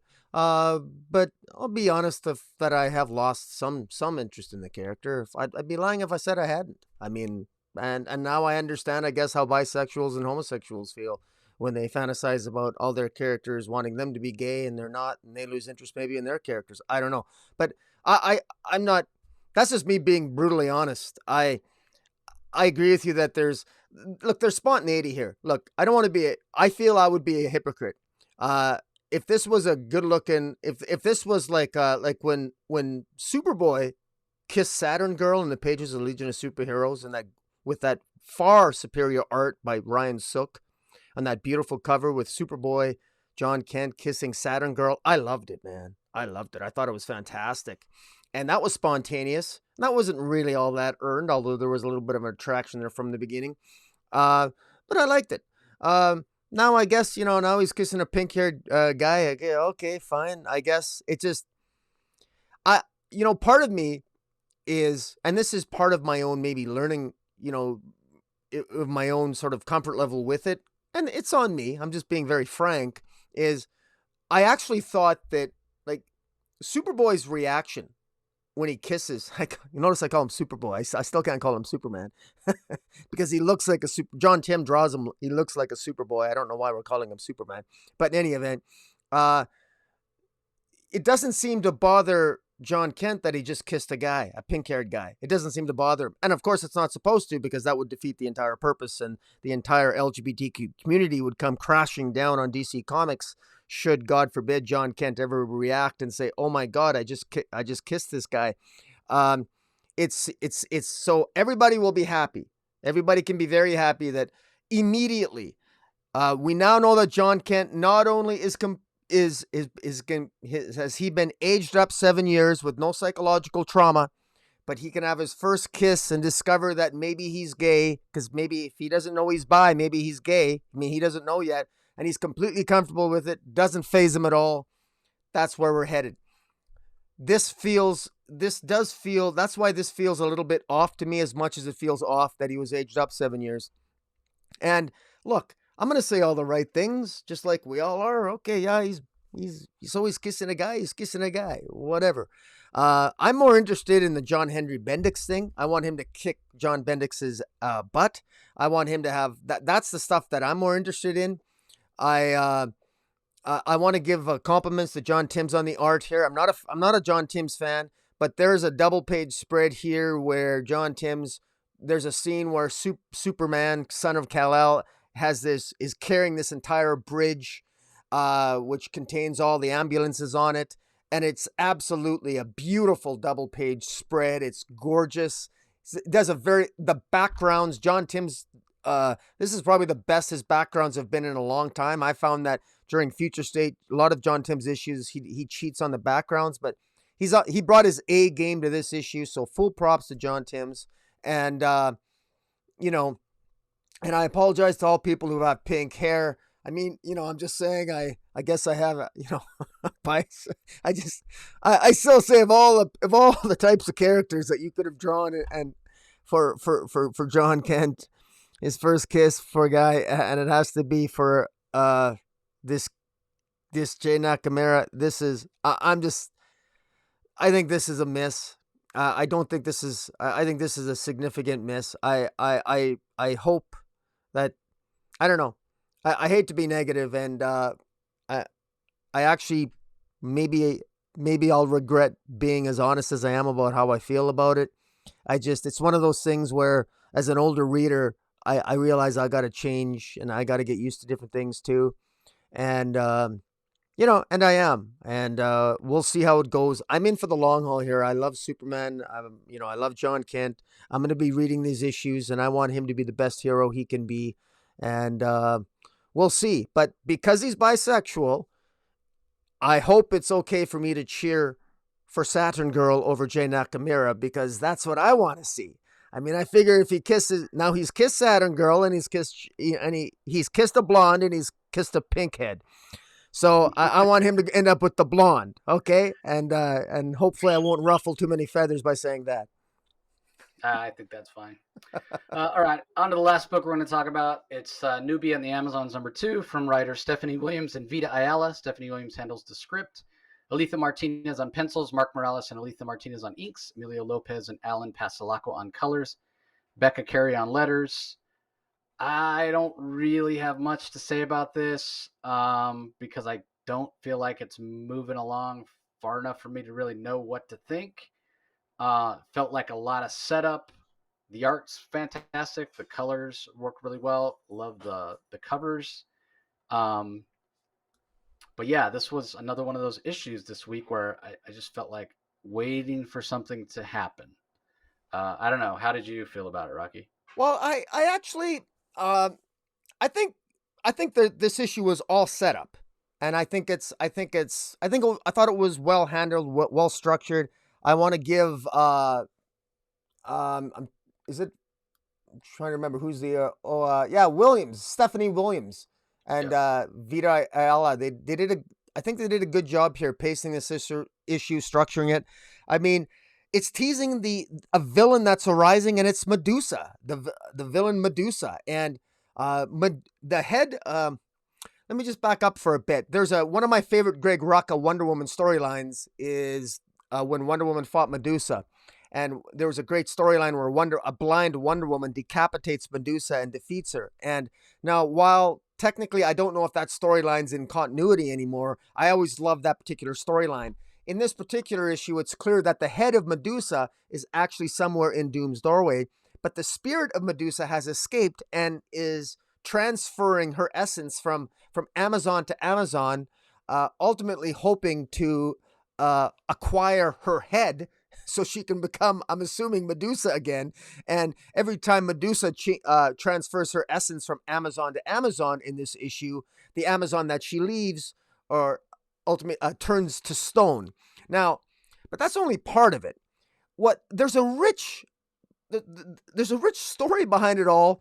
And it begins with Nubia talking to her patron goddesses, and she's given the gift of distinguishing, where apparently Hippolyta, the first queen, Hippolyta, Wonder Woman's mother, was given the gift of knowing. Nubia is given the gift by the goddesses, the gift of distinguishing. Now, what does the gift of distinguishing mean? It's not revealed. In fact, the goddesses say that once you figure out what the gift actually gives you and what the gift of distinguishing actually means, other gifts are going to reveal themselves as well. Now, this is typical. This is the stuff that I normally complain about gods. They always talk in riddles. They can't just tell you what the hell they're doing. You always got to experience some shit. You always got to figure stuff out. Like, if you're going to give me something, tell me what the hell it is. Like, what's the big deal? I mean, honestly, it's like being given a Christmas present. You can never open it. Like, really? I'm supposed to keep guessing until I figure it out? This is nonsense. But in any event, I'm ranting a little bit. But a character here, one of the Amazons by the name of Mala, ends up asking this character about, asks Cleo about Medusa, about the location of her head. And Medusa is still trapped behind Doom's doorway, or so it is believed. And Mala is possessed by the spirit of Medusa. And meanwhile, another Amazon, Penelope, has visions of Themyscira in ruins, and she tells Helene, another Amazon, that she has dreams of Paradise Island destroyed and all the Amazons being changed into beasts, and she's really worried about it because it coincides with the Well of Souls becoming open again. And remember that before the Well of Souls opened up, Queen Nubia was the last person to come out of the Well of Souls before it opened up again, and they got a new batch of Amazons. One of which is the trans Amazon Bia, which was in the news, comic book news over the last month or so. In any event,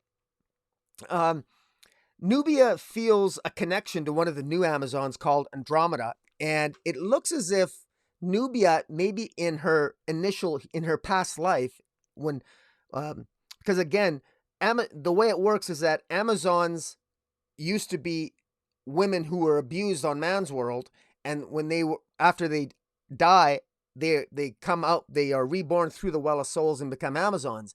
And it looks as if Nubia and one of these other new Amazons, Andromeda, had a connection in a past life, and it looks like they may have potentially been perhaps sisters or best friends, maybe even lovers in a past time. It's not really sure.